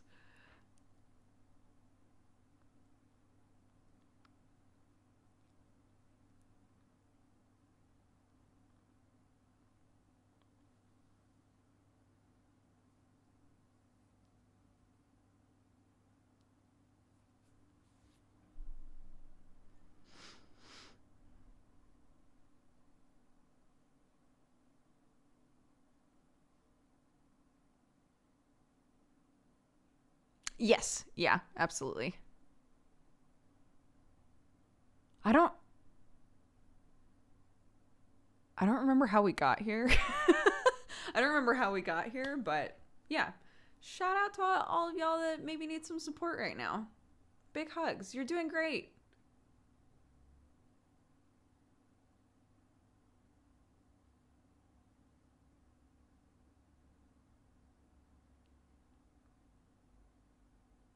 Oh, that's right. Somebody asked if I ever feel like running away. That's right. That's right. I just joined the stream. What's up? We were talking about kids, and somebody asked if I ever think about running away. That's right. I forgot.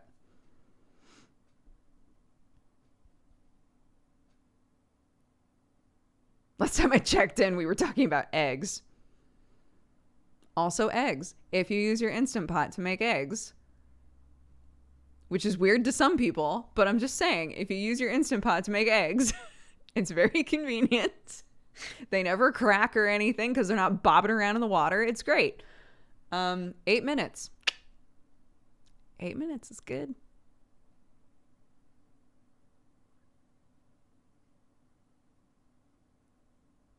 What's an Instant Pot? It's basically like an all-in-one like slow cooker and pressure cooker. Some of them can also do like sous vide and, you know, fancy shit.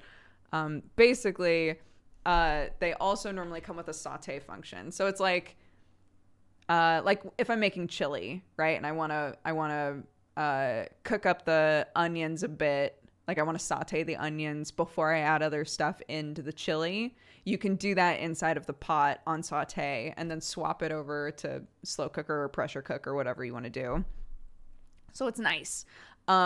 Hilariously, so in our old place, I had a 6 or an 8 size one. And I was like, I never really fill this up. I don't feel like we need one that's that big when we move. Because I gave my Instant Pot away when we moved because I just didn't want to bother bringing it. So I bought a new one when we moved here, and I bought like a tiny one. Mistake. Mistake. It's now not big enough. I have to do 2 batches of everything that I want to cook in the Instant Pot. It no longer saves time. So I'm going to wind up being one of those people that has 2 Instant Pots.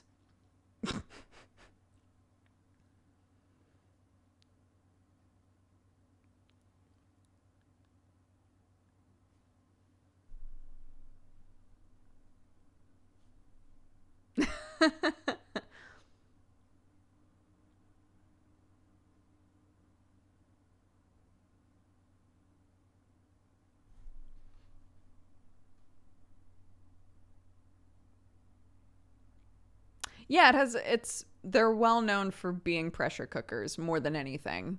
But they technically are like pressure cookers, saute machines, rice cookers, like everything. But the settings that I use the most are saute and pressure cook. And sometimes I will slow cook in it. But again, like the one that I got is so tiny. I was like, God, this is such a good price. And it's so itty bitty. This is perfect. I don't need one bigger than this. I do.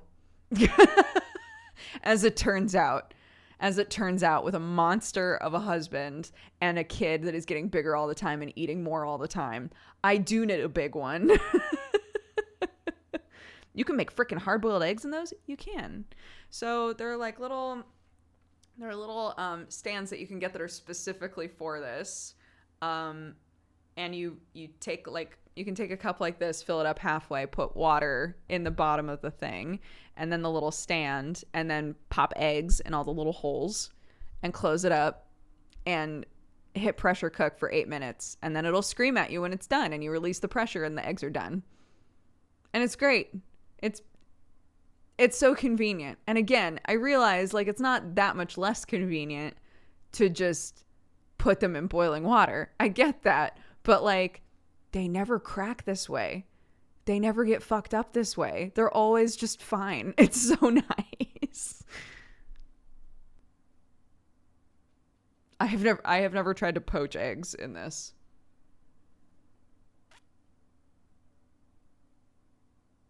Clark has an English accent, but there are some words that she says the way that I do. So she says mommy and she says mom. She says coffee.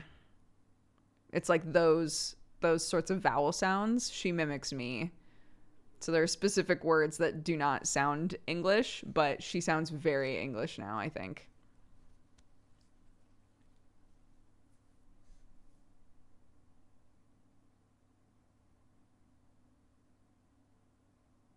Yep. Yeah. So if I'm making a chili with like ground beef in it, right? I would set it to saute. I would cook up the ground beef and the onions first, and then add in all of the other ingredients. And then you close it up. And if it's, you don't need the, some people have 2 lids for the Instant Pots, because if you're slow cooking, you just need a normal lid to put on top, right? Like you don't need the big like pressure one. But there are really good pressure cooker chili recipes out there as well.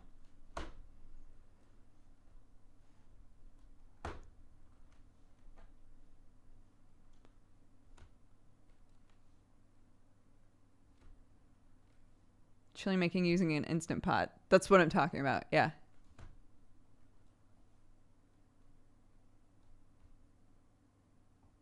So yeah. If you have an Instant Pot and you've never tried that.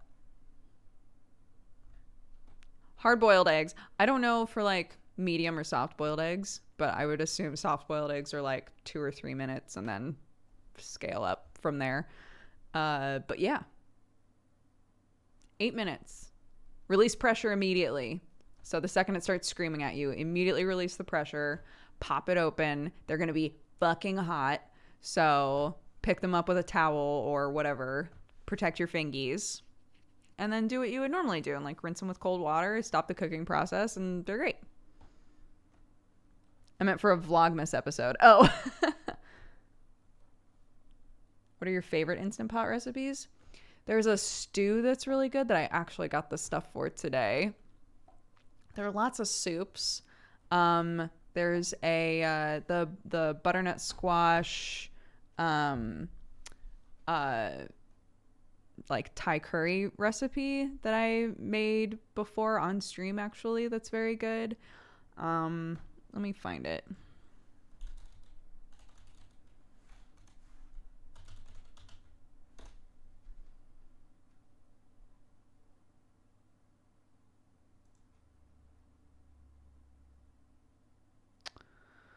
I'm trying to remember what the name of the website is.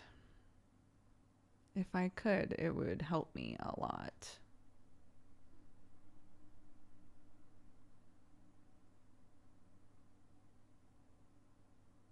I don't think I could handle kids with sticky fingers and SpaghettiO faces. Do you get used to that? Here's the thing for me. Because I get that. I don't mind clutter, but things being like dirty or sticky are difficult for me to deal with. I want to get rid of that immediately. Kids, depending on the kid, Clark actually has wound up being like a pretty clean child somehow. But even then, like we get paint on things, we get food on things, we get jam everywhere. The thing that has helped me is always having, I just got a shit ton of fabric cloths because they work better, because you're just going to get stressed out if you wind up with like paper towels and things everywhere, right? But like fabric cloths that you can get for the kitchen, you can wet those down in the sink super fast, wipe everything up. They're super sturdy because they're fabric, and then just toss them in your laundry. I love those things. They save my life. I love it because Clark can be covered in shit. There could be stuff on the floor, and I'll be like, one wipe will take care of all of that.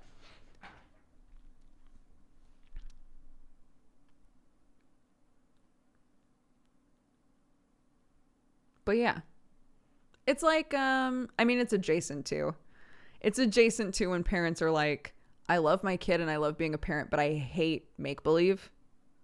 Like, I hate doing the make-believe thing. I don't think there's anything wrong with that. There are all different types of kids and there are all different types of parents, right? And it doesn't mean that any kid is better than another kid or any parent is better than another parent. It just means like some parents just don't, like, they can't. It's so difficult to do the make-believe thing and like enjoy themselves, right? For me, I love when Clark's like, Mommy Witch, we must cast a spell. And I'm like, Clarky Witch, we must cast a spell. What spell are we casting? Right? I love that shit. But not every parent is going to like doing that.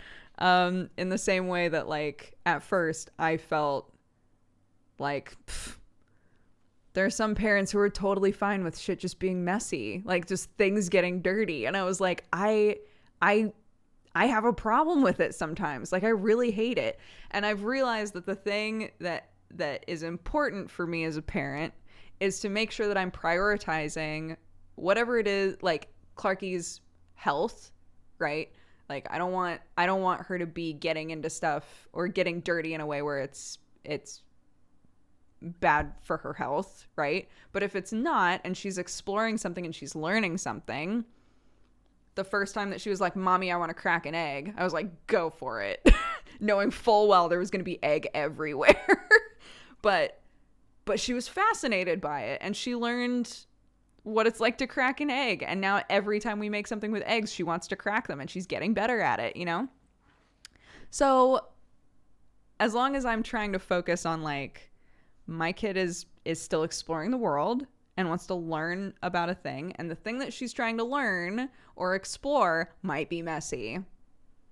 And if I can wait, if I can put off this urge to clean shit, if I can put that off until she's explored it to a point where, you know, I feel like she's learned something, and then clean it, then that's fine.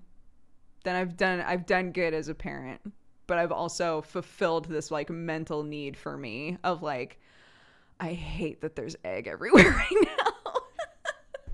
I hate that there's egg everywhere right now. So, yeah. We're all different parents, man. We're all doing our best.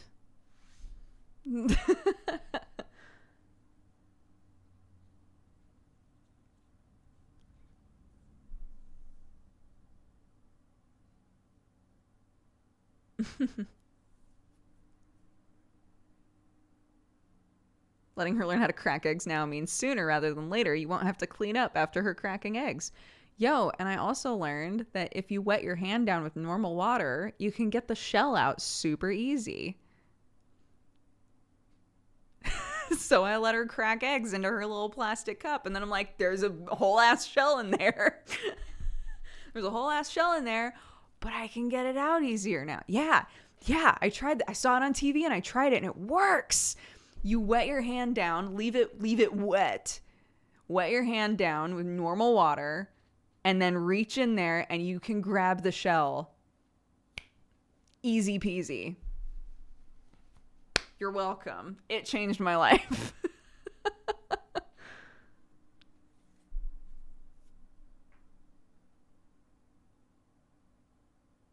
Oh, yeah, for peeling eggs, I think the thing that really was a game changer for me was tapping it once and then rolling it. Oh my God. Because I've always just like tried to like crack it a little bit and then like, right? But if you tap it and then roll it, it just cracks all of the egg around the center. And it makes it so easy to peel it. Holy shit. I don't even like eggs that much. That's what's so stupid is that like, I know so many things about to make egg life easier and I don't even eat eggs that much.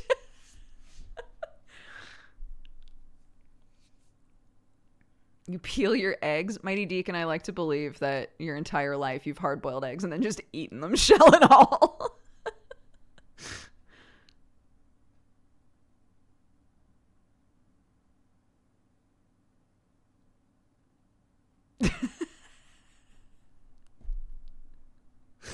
Yeah, I guess. Of course. Of course. Why wouldn't you?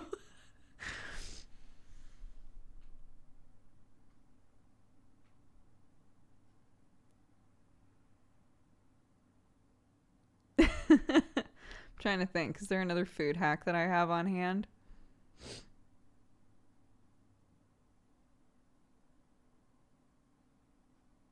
I don't think so.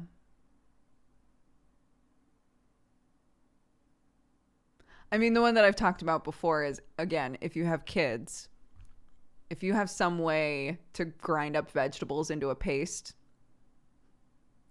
get a jarred pasta sauce, cook up the pasta sauce. Meanwhile, throw like all of those veggies that you're like, I only have a tiny bit of this left and I don't know what to do with it. Throw it in a blender, blend it up, put it in your pasta sauce. Kid's like, holy shit, pasta, I love pasta. Eats it, doesn't know that they're eating a whole ass vegetable thing. It is the way.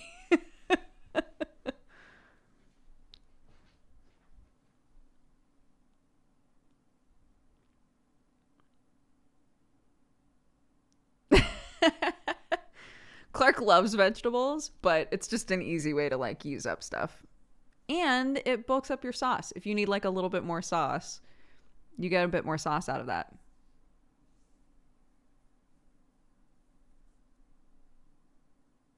Green juice was the go-to for my nephew. Apple juice with a boatload of pureed spinach.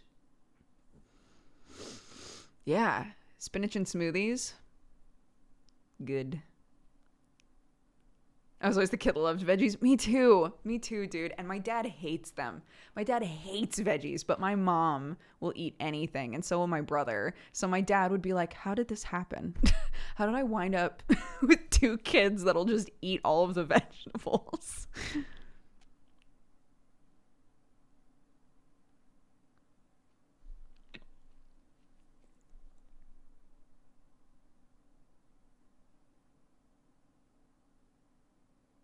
Yeah, aubergine or like eggplant is hit or miss for me. I love it on pizza for some reason, but I don't like eggplant parmesan or anything like that.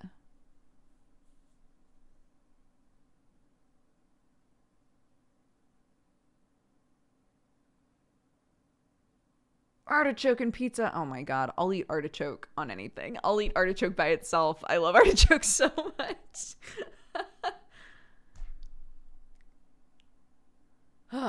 Eggplant bacon is amazing. I've never done any of those like bacon hacks, but they almost always are like, and now take out your liquid smoke. I have never seen liquid smoke at a store in my life. So whatever they're like, take out your liquid smoke, marinade, create a marinade with a bunch of other shit and the liquid smoke. Marinate your sliced carrot or your sliced eggplant. Yeah, liquid smoke gives like it gives like a smoky flavor to something that can mimic things like bacon. It's in the barbecue sauce area. Oh, that would make sense. That would make sense. Rice paper bacon? Dude, what is all this shit? I gotta try them. I've never tried any of them. Smoke isn't a liquid, it's a gas. Weird recipe. Dude, you want to hear a sciencey thing that I learned? Did you know that wax becomes a vapor? I had no idea. So wax is solid, right? Like in a candle. And then you light the candle and it becomes a liquid. But what I think a lot of us maybe don't know is that it then becomes a vapor in the air. So there are experiments that you can see online of people burning candles and then lighting the smoke that's coming off of the candle. They light the smoke and the fire travels back to the wick. So if you light a candle and then you blow it out and all of that smoke happens, that's the like vaporized wax. So if you light that smoke on fire, it'll burn all the way back down to the wick and relight the candle. What the fuck?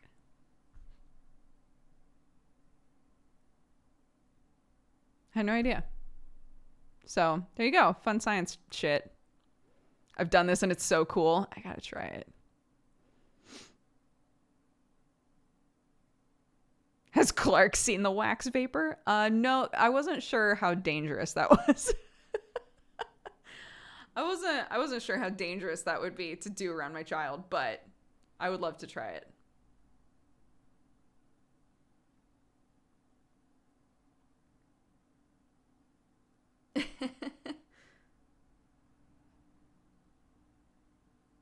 Has Clarky been introduced to fire making? Clark can look at a lighter and knows that it makes fire, which concerns me a little bit. There's a rapidly growing collection of things that we keep on a shelf that is decidedly too far for Clarky to grab. And occasionally she'll find another thing and be like, Mommy, look at this. Like our lighter, our click lighter. I had put that somewhere, not realizing she was tall enough to open the drawer. She opened the drawer and was like, Mommy, look at this. It makes fire. And I was like, it sure does. By the way, let me go ahead and take that and put that over here.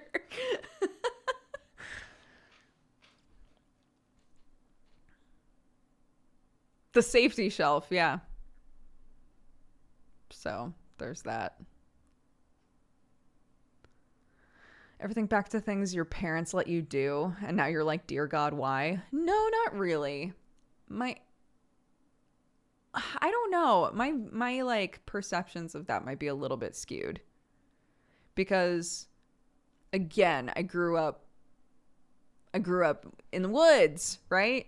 So a lot of the like dangerous stuff that I was doing was climbing trees that were too tall for me to be climbing. So my mom put her foot down at one point, like, I don't want you climbing trees anymore. I'm scared you're going to fall. But a lot of the shit that I was doing was just walking around in the woods, maybe exploring a bit too far from the house. But like, those are kind of vague things, right? Those aren't like specific things for me to look back on and be like, wow, that was really fucked up that I did that. Right? To my knowledge, I've never broken a bone. I've maybe broken a toe, but it's kind of hard to tell sometimes, you know?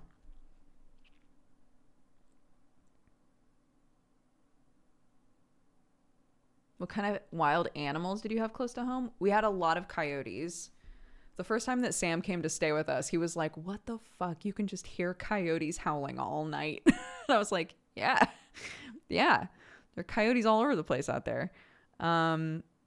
Coyotes, things like rabbits, deer eat our garden every single year. My parents struggle with them eating like all of the leaves in the orchard. I did a presentation in high school about a product called Deer Off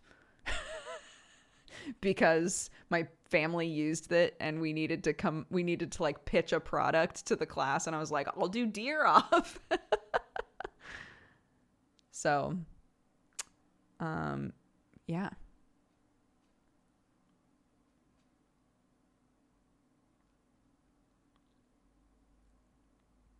Do you have a story about a coyote experience?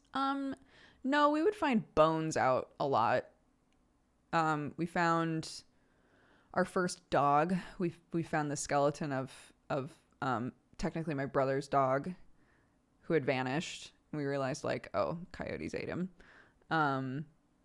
And horses. We had horses, and sometimes the horses would kick down the fence and disappear, and we'd be like, well, So like there's morbid elements to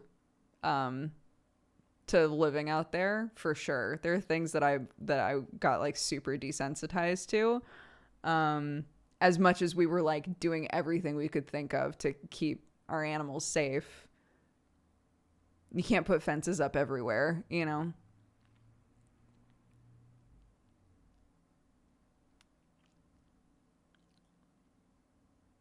Yeah, it's the wilderness. It's just how it works, unfortunately.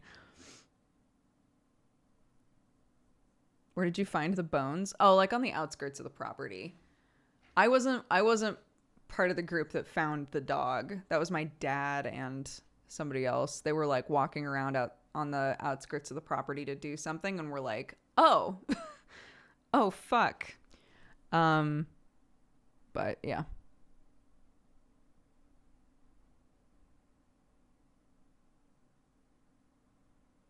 I would be more afraid of coyotes than falling from trees. Yeah, I mean at night, if you needed to go outside at night, you always took the dogs with you, just in case. Um, but generally they didn't really mess with us. It was very rare for them to be up next to the house, but sometimes we would wake up and there were just coyotes in the yard, like right outside of our house. And we would have to scare them off. It was like the only thing we could do. It's like a kind of a tamer version of those videos you see where people wake up and they're like, there's a bear in my backyard, right? Like it's that, but with just like a few coyotes just like chilling.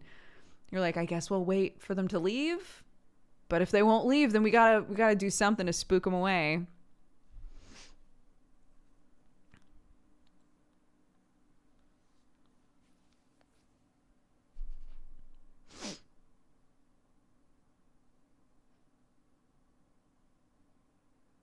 Are coyotes dangerous for humans? Coyotes are dangerous as a group. They have like tactics that they use as a group to get food, um, or to like hunt an enemy of some kind. But like on their own or when there's only a couple of them, generally I think they won't bother you. Um, they have pack tactics. Exactly.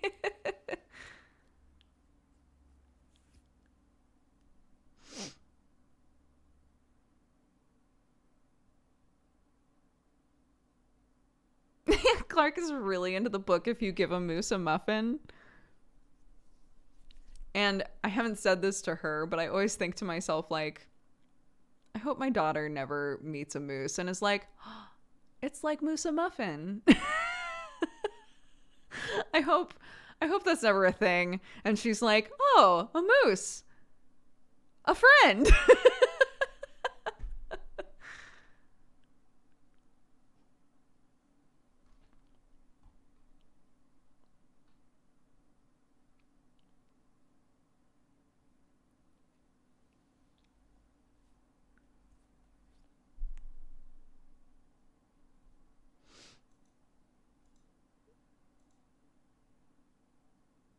No, moose are scary. They are very, very aggro.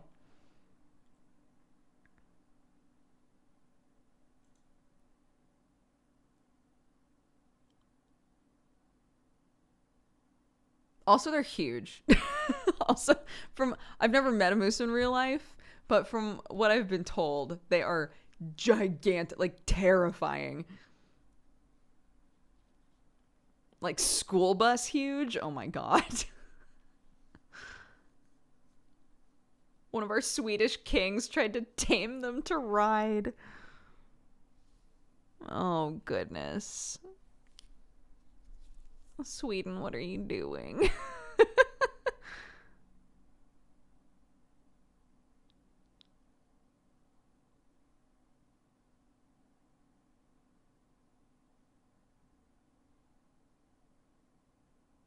Oh yeah, Thranduil rides a moose, doesn't he? What a dickhead.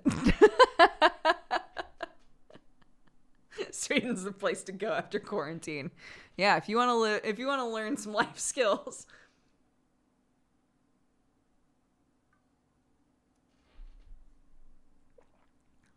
Any creatures you've seen in the UK you're unfamiliar with? No. Foxes are much more prevalent here, but they are the raccoons of this area. They just dig around in people's garbage and stuff. Although, again, now that I'm like before we were living outside of a village, and now we're like in full on farm country. So I don't know. I haven't seen a fox since we moved here, but we haven't been here for long. Thank you, Karina.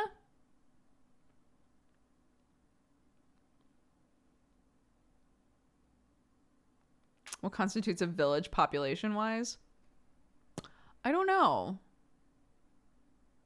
In my mind, it's like a city is a city. A town is like there's still a decent amount going on here, but it's smaller. Village is like there's 2 streets of houses. One or two streets have houses, and then like it's one of those, I'm in a village. Oh, it's gone. A hamlet is less than 100 people. Less than 1,000 people is a village. Less than 1,000? 1,000 sounds like a lot.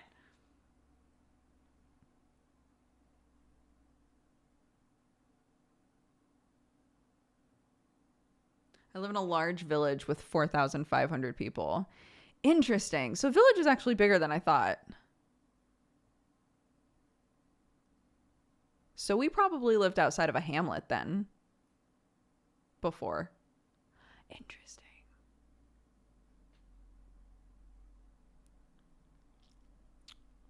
Now I know. Oh, yes, of course. Would you like to see the horrifying fox my mother-in-law got me?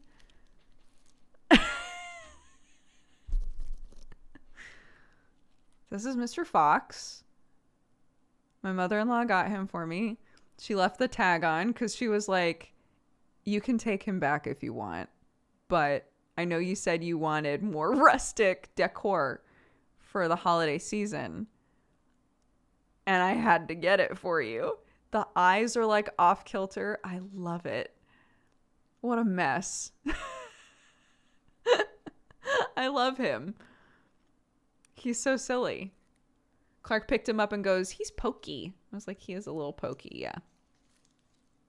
So that's my fox.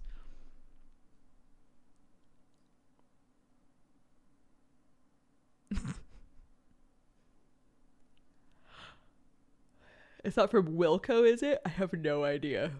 I have no clue where it's from.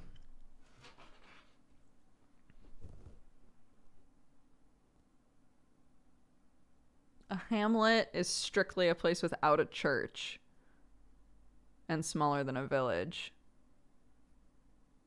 Without a church. Interesting.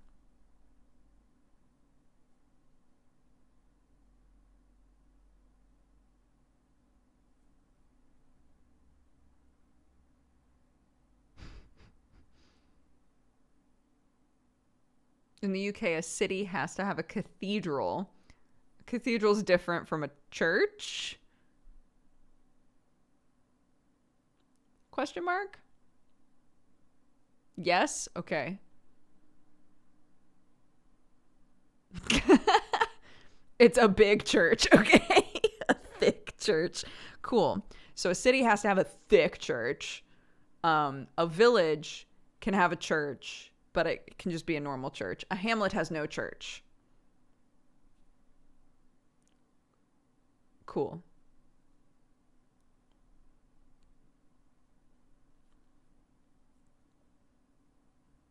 Yeah, that's why people are saying this is a UK thing.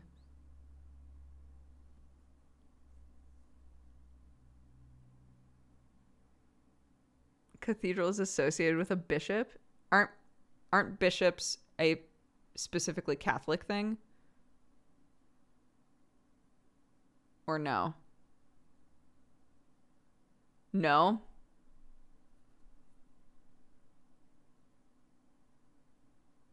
Church of England stole the concept.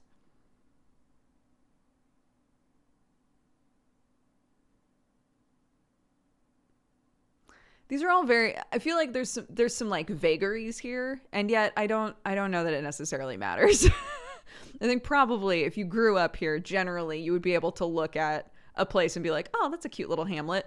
And you're not going to double check like, oh, but fuck, they have a church. Like, I don't think it matters. These are just like classification elements that maybe some people, hold on one second. Sorry. Oops.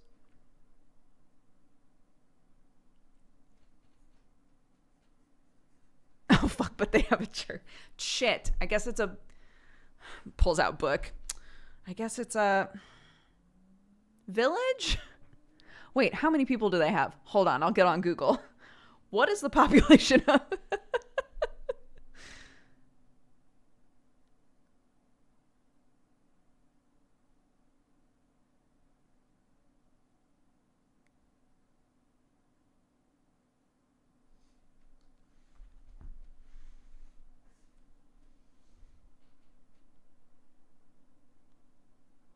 It's a cloister.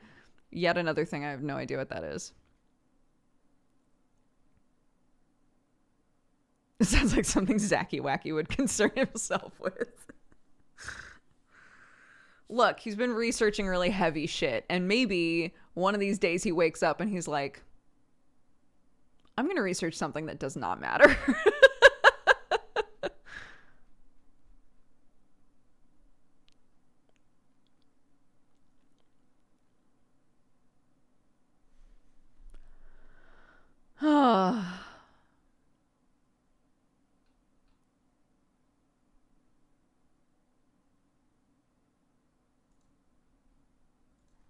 A cloister is just where monks or nuns live. So what's a monastery then?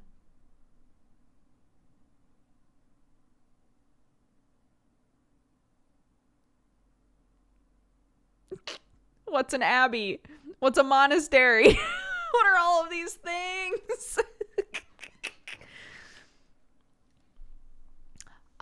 So a cloister could be nuns or monks. A monastery is monks only, and a nunnery is nuns only.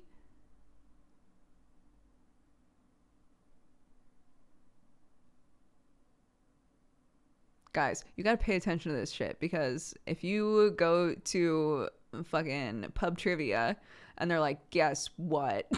We're talking churches. You need to know this shit.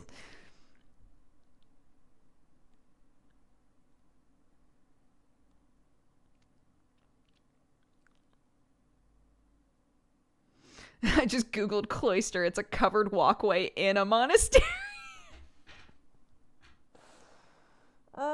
We would all lose at pub quiz. I'm just throwing that out there. We would be a terrible team. Churches, but I didn't study.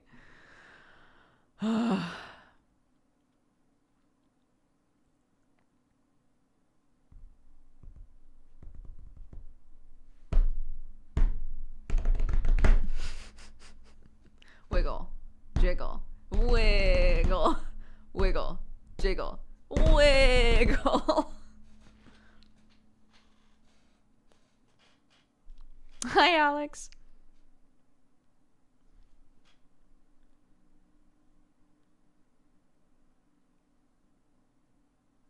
What's a steeple? Isn't it? A steeple is a part of architecture. It's a different thing.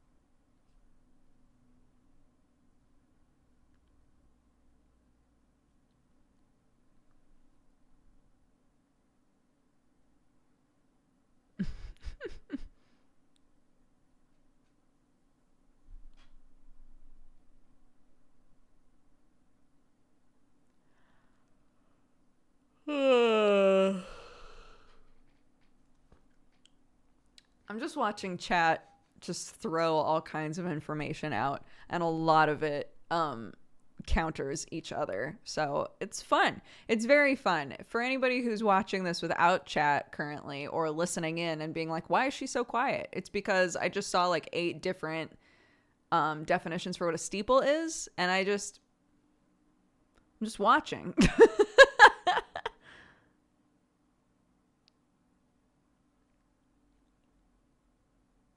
It was an amazing stream yesterday. Thank you. Yeah. I'm so sorry that I misled you guys. I thought that, again, I had no idea what Twin Mirror was, and I thought that Jesse was asking me to do like a multiplayer thing with him, and especially because it was called Twin Mirror, I was like, oh, I guess it's a multiplayer don't nod game.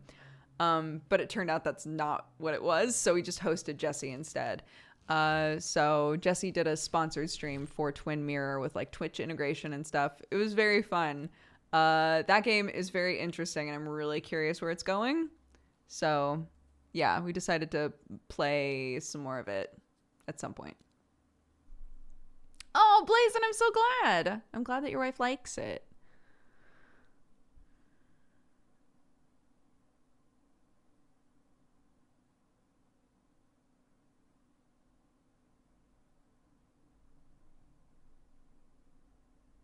I'm gonna watch later. I even got emotes. Oh my god. Yes, Twin Mirror is the Mind Palace one. But again, I went into it blind, and I'm really glad that I did, so please don't spoil people on it. I'm gonna float in 500 pounds of Epsom salt. Are you doing, oh my god, what are those called? Are you getting into a tank? Are you doing one of the tanks?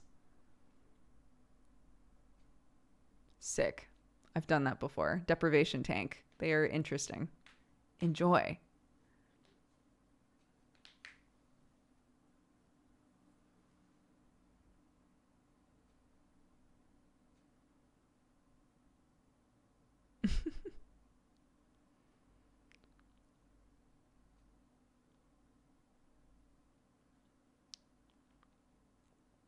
Yeah, they are so they're sensory deprivation tanks. They are tanks that you get into that have like a crazy ratio of salt in the water, so you float. And it's pitch black in there. There's no sound aside from just the water, right? And it can be very peaceful. And I did it actually for a thing where we were all, I think it was the Hunger Games sponsored thing with Maker, but a bunch of us were asked like what's like something you're really scared of, because an element of Hunger Games is you have to like face your fears. Like they put this like thingy on you, and then you see your, anyways. So or no, it wasn't Hunger Games. It was shit, I'm trying to remember now. I actually really... Divergent. I was going to say, I really actually liked the first book a lot. And I can't remember what the name of it is. Divergent. Anyways, so yeah, we did a Divergent deal. And I was like, I had a professor who used to do sensory deprivation tanks, and the idea of that really terrifies me. And so they were like, cool, we'll book you in to go in a sensory deprivation tank. And I was like, great. And it was a really nice. So you're scared of nothing? I mean, the thing that I'm actually scared of is being kidnapped and murdered, which is not something they can simulate for a brand deal. So we went with a sensory deprivation tank.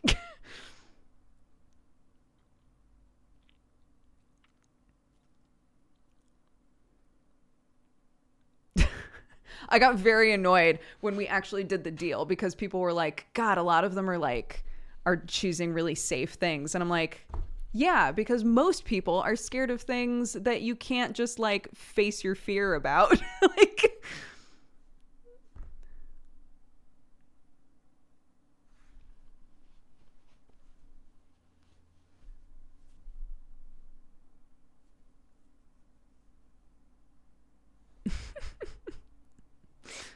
yeah.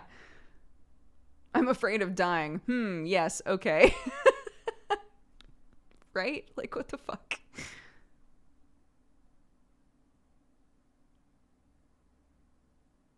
I'm gonna hire an assassin and really get into it. God. Yeah.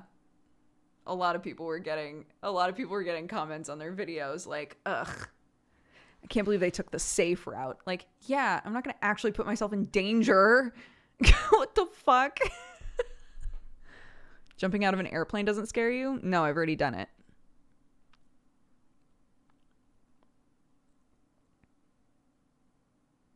I would rather not go into depth about why I'm scared of being kidnapped because I'm actually scared of it. So I don't actually want to talk about that.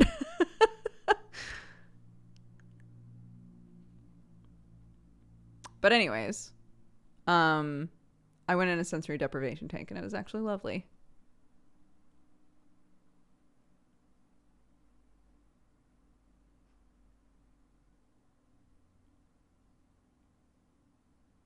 What are you planning on playing next week? What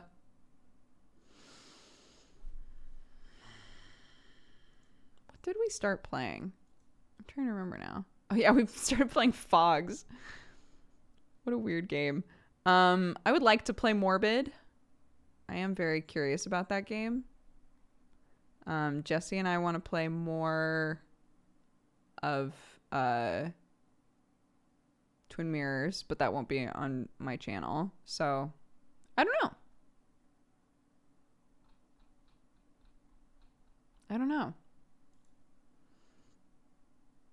We've got Morbid.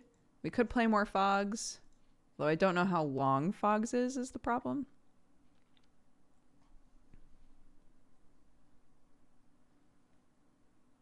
I'm not playing Cyberpunk. Not on stream. I have no interest in playing that on stream. It is going to be the most oversaturated game on stream maybe ever.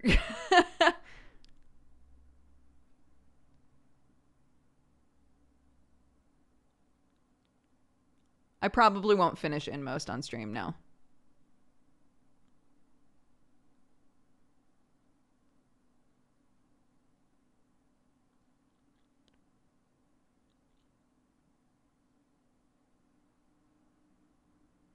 Can't wait for 5 months of nothing but Cyberpunk. Sam will be playing it. Oh, I'm positive Sam will play it.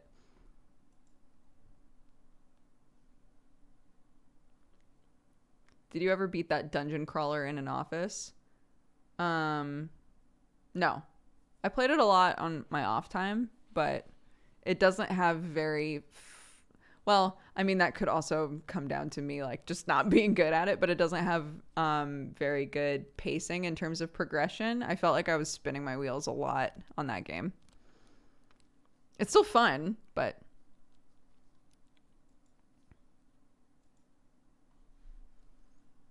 Oh, yeah, Haven is by the people that made Fury. We loved Fury.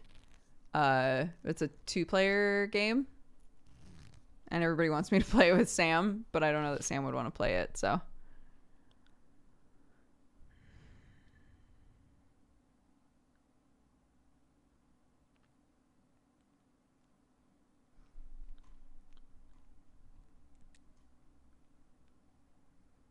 Oh, my daughter recently started asking for stuff for us to play D&D. My husband and I have never played any IRL board game RPGs. Is D&D a good place to start?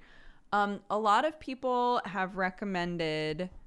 So I've played Dungeon World before. Yeah, that's Dungeon World. Dungeon World is like a more like we're all telling a story together kind of a vibe. And Dungeon RPG, is that the other one that we were looking at?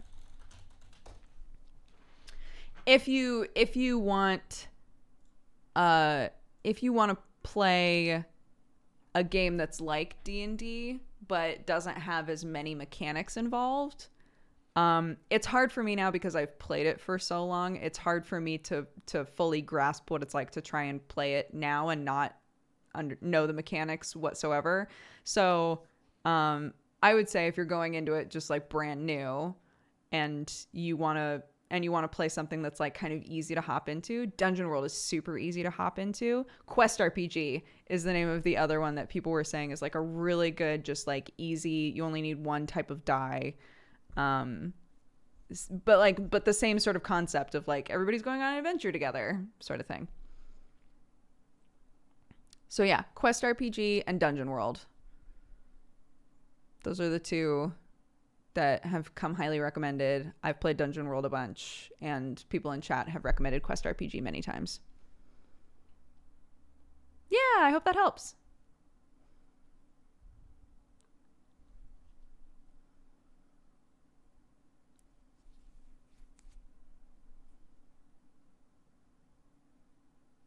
Fate is great. I wouldn't say that it's like... I wouldn't say that it isn't... There's still a lot of mechanics to learn, I would say. Again, I think it's really hard for those of us who have played a lot of tabletop games. It's hard to know what it's like to hop in with no like frame of reference really and how it works. Fate still has a bunch of mechanics, but then is also really open about some stuff, which can be confusing. D&D has a decent amount of mechanics. Pathfinder has much more like calculation sort of stuff to do from what I can tell.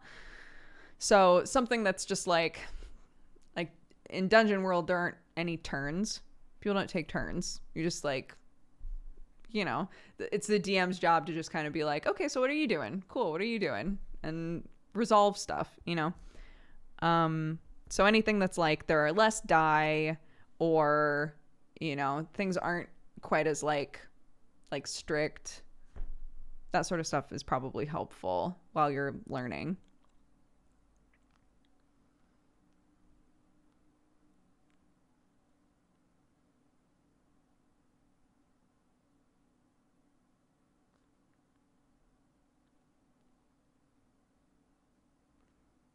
Don't you also need a DM to start playing tabletop RPGs?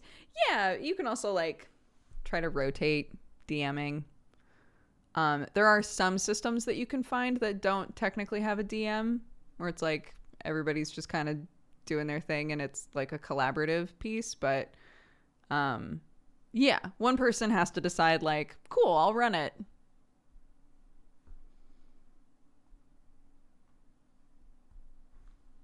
But some systems don't need DMs.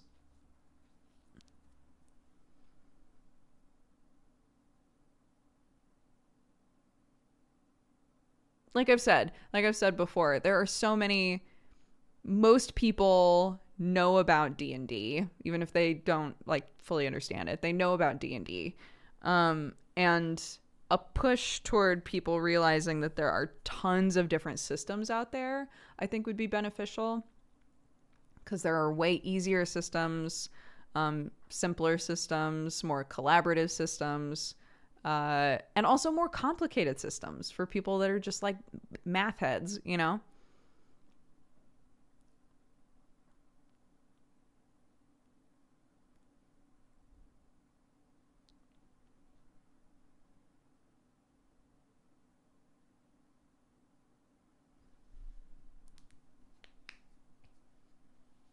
Yeah. Well, that's the thing I was saying before, whether you agree with me or not. The thing that I've said before is that at this point now, D&D has gotten big enough that even if you don't entirely know behind the curtain what's going on, for people who watch like Critical Role or something like that and are going, man, that's really fun, I want to find more stuff like that, other D&D based stuff is going to be easier to hop into, right? And like kind of follow what's going on. Saying, oh, well, I'm gonna hop in and watch a game that's using this system. It might be confusing trying to figure out what's going on during combat, right? Because overall, the storytelling part of it is probably the same, but combat is where it can get messy. So I think a lot of people are just seeking out other D&D things, which means that more people are just making D&D content instead of branching out and trying other systems and things. So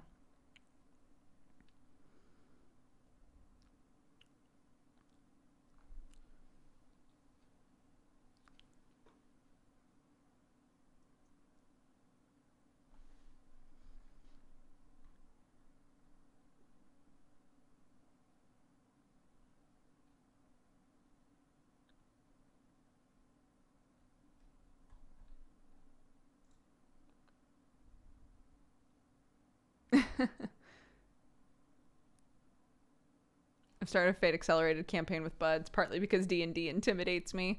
Fate is my favorite system. It's so fun. I love that you can make any character that you want. The guidelines are just in like how you phrase things for that character. I love that. I think that's so cool. But yeah, even then, pretty much every time we were in combat, I was like, wait, how does this work? Wait, what am I supposed to do?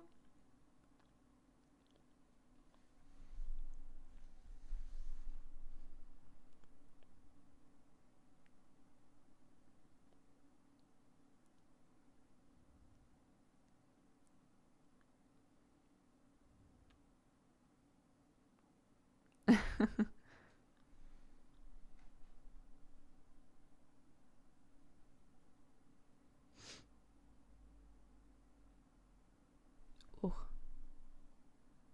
I'm getting a little headache. Which is fine. We're coming up on 4 o'clock, so.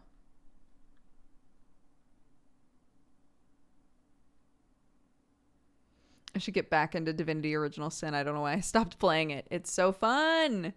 Divinity, I will always have a special place in my heart for Divinity Original Sin, though, because Sam and I played it when we were long distance. But what a good game.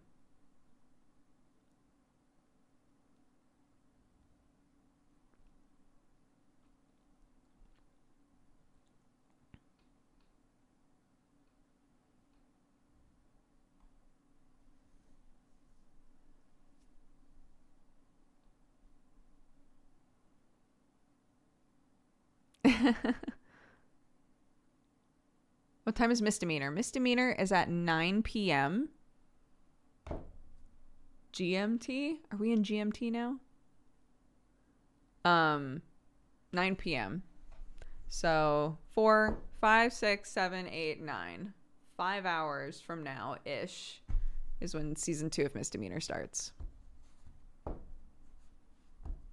GMT is England time. I know, but we were BST before, and I couldn't remember if we were BST or GMT because of daylight savings.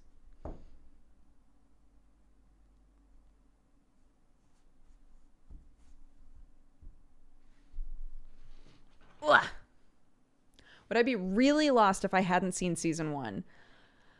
I don't think so. If you just come into it knowing, like, we're a bunch of pirates. I'm a kid that is not a pirate but is stuck with pirates. We've all gotten like really close over season 1. Season 2 is starting off not with a full reset by any means, but like in a way where I think it would be fine. And we're adding a new crew member as well, so you'd meet them like from the start.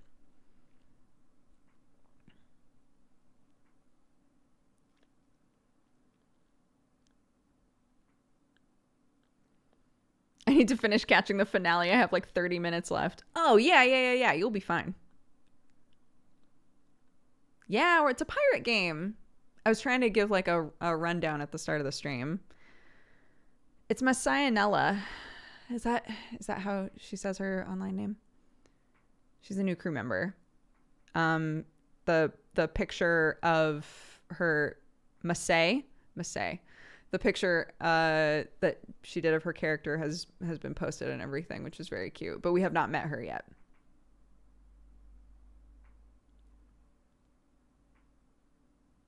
So yeah, it should be very fun.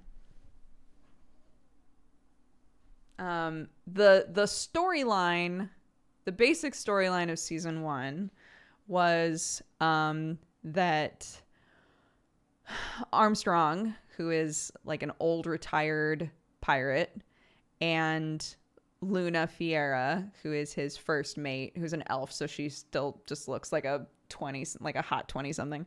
They were just like chilling, living life, on basically like the, you know, every universe has an island that's just pirates. So they were living there, just chilling. On the other side of the island was Gerard's character, who has been living in an abandoned ship that he's been slowly rebuilding over time. Everybody in town thinks that he's just a weirdo, but he maintains that his entire crew was killed the last time that he was out at sea, including his captain at the time. And so he's now like the sole person that is associated with this ship that's been destroyed. So he's slowly trying to rebuild it. Armstrong sees, and they know each other, but they aren't like friends. So Armstrong sees something shining out in the water, and is like, I gotta go figure out what that is, right? Like, I might be old as fuck, but I still gotta like chase those curiosities sometimes. But his ship is beached and they need help like getting the ship back into the water. So they like go into town and they're looking for help, and they run into Leighton, who's Gerard's character. They run into Leighton. They're like, hey, we need help pushing this thing out. There might be some treasure. We'll give you some if you come help us. So they hop on the ship, and while they're out to sea trying to chase this thing, a lightning bolt strikes the ship and like strikes through the ship but doesn't fully pierce the whole thing. And at the bottom of the ship, laying on the ground unconscious, is my character, who's a 13-year-old sorcerer in clothes from a magic academy, who's just passed out on the ship.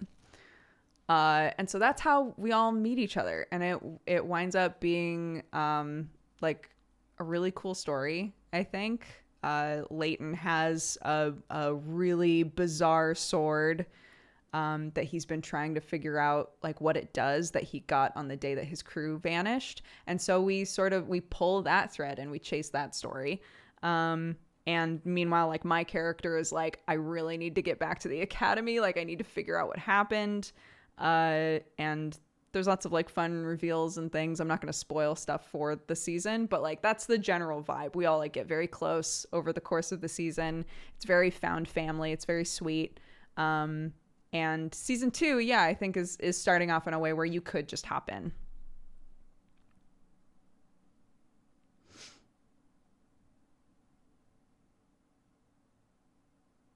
Marianne just procced it. It's twitch.tv/BrettUltimus, or you can watch the first season on his YouTube, which is youtube.com/worldofio. And our game is called Misdemeanor.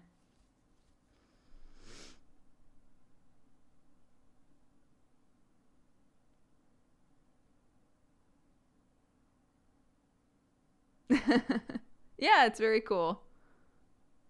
I wish episode 0 was public because I was pretty confused when I started episode 1. I know a lot happened in our episode 0, and at the time Brett wasn't showing episode 0s to people. They were just supposed to like help all of the characters meet each other so that when episode 1 started, we had some kind of a starting off point as players. But our episode 0, I think, was pretty important, and it was not recorded. So Brett has talked about us like basically redoing episode 0, like pretending that it hadn't happened yet, just to have it, just to like redo that whole thing. But yeah.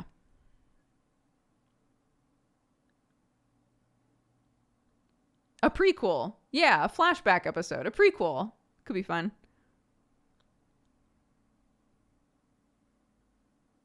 Could you guys just do a recap? I mean, that was the recap. What I just did for you, that was the recap. That's what happened in session 0.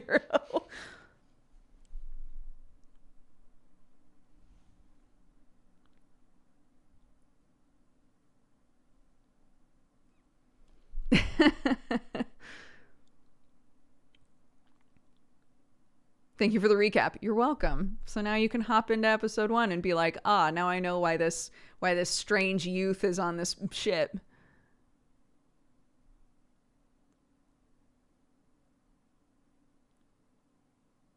I have not done D&D with my in-laws because I think it'll be a lot easier if we can do it in person. And so we haven't had the opportunity yet for obvious reasons. But they are interested. They think it sounds fun. Even if they think it sounds fun because it's just like a thing to do together.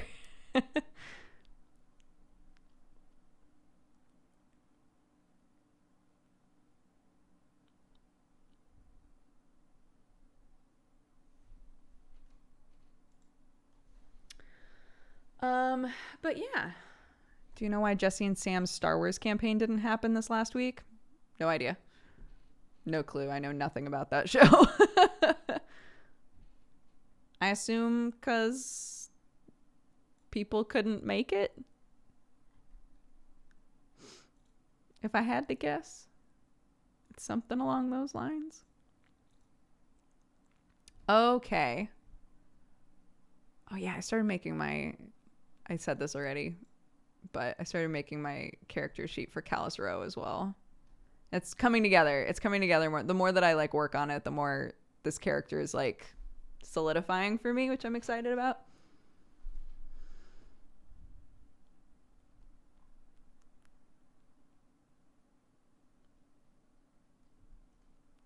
Yeah, VR Callus Row. I'm going to be another mushroom person. I'm very excited. But they're not going to add me for a while.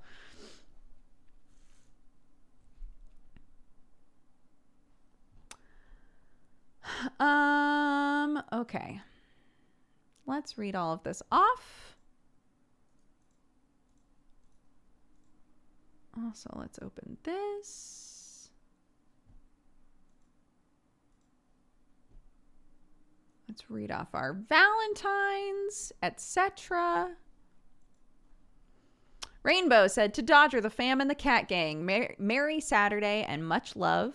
Suzuki said, I'm just going to pop in to send this since I'm still super deep in final paper season, but this is for all my fellow students, professors, and teachers. We will get through the semester and the semesters after that. These are rough times, but I believe in all of us to get through it. It won't always be this crazy, so take breaks when you need them. I hope you're all taking good care of yourselves. Now, I got to get back to my paper on serial killers. Oh my God.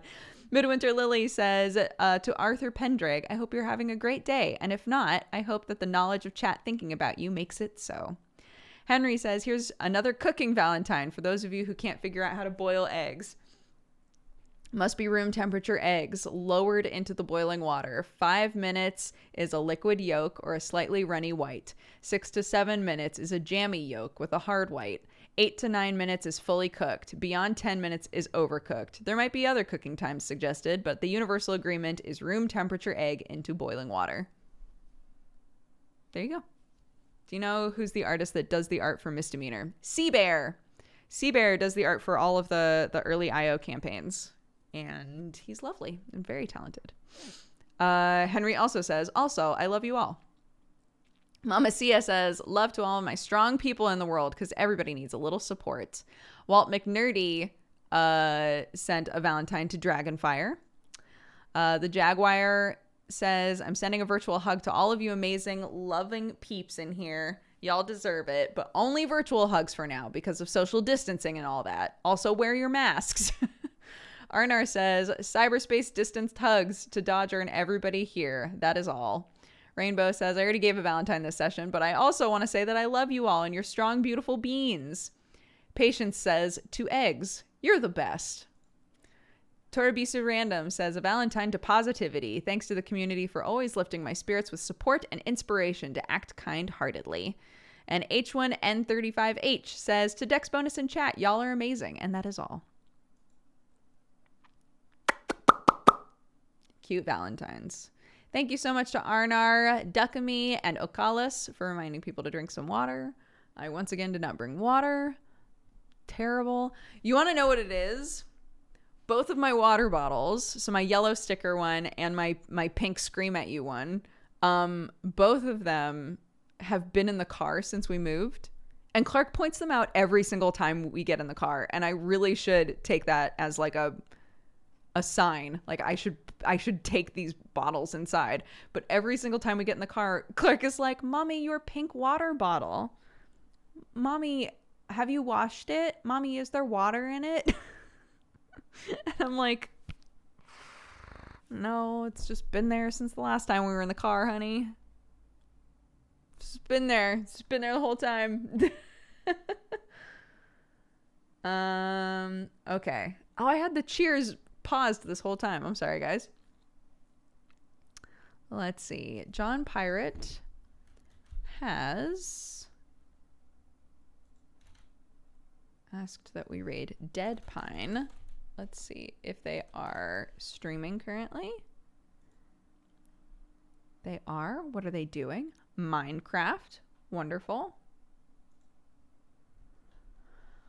Okay. Sarah Crimson Designs, thank you very much for the 1 year. Happy anniversary. Bad Francis, thank you for the 40. Alicia Nat for the 26. Sev Border for the 14. Cordry for the 75. Stay Ashy for the 4 years. Happy anniversary. How about a slice? Thank you for the 6. Splorp for the 2 years. Sponge Fairy for the 15. Overrun, thank you for the 19. Psycho Wolf Girl for the 52. Self-Care Best Care for the 22. Ravens for the 8. Goatee and Glasses for the 45. Ankoa for the 28. Wild Gamer Angel for the 62. Weirwood for the 26. Kane Ray for the 45. Ben Skeen for the 52. Pandora for the 43. Real Never Ever, thank you for the 3 years. Happy anniversary. Avi, thank you for the 15 gifted subs.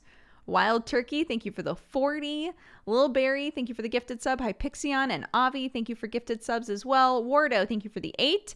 Hey Jim Teacher, thank you very much for subscribing. Proxior, thank you for subscribing as well. Welcome to the Cat Gang. Rest Mode, thank you for the 5. Lizard for the 8. Omnimon for the 63. Underlining Shadow for the 9. Happy Twitch baby. Korolski, thank you very much for gifting a sub. Clay Dragon for the 6. Josie Grace for the 40. Ratatosk for the 9. Happy Twitch baby. Bad Teamwork for the 38. And Arnar, thank you for gifting a sub. Thank you all very much. I appreciate it. I hope that you've all had an amazing day. If you are interested in watching some pirate action 5-ish hours from now on Brett's YouTube or on Brett's Twitch, we will be playing, and it's a fun time. But otherwise, that's it for me. So thank you guys so much for watching. Take care of yourselves. I will see you tomorrow for Manga Pod, assuming nothing goes wrong. Manga Pod and Godforge, which is another D&D show that I'm on Joe Fudge's channel. That's where I play the really chaotic bunny girl. So if any of that sounds fun, it's because it is, and you should totally come hang out. And that's it. Again, I can send it. It's fine.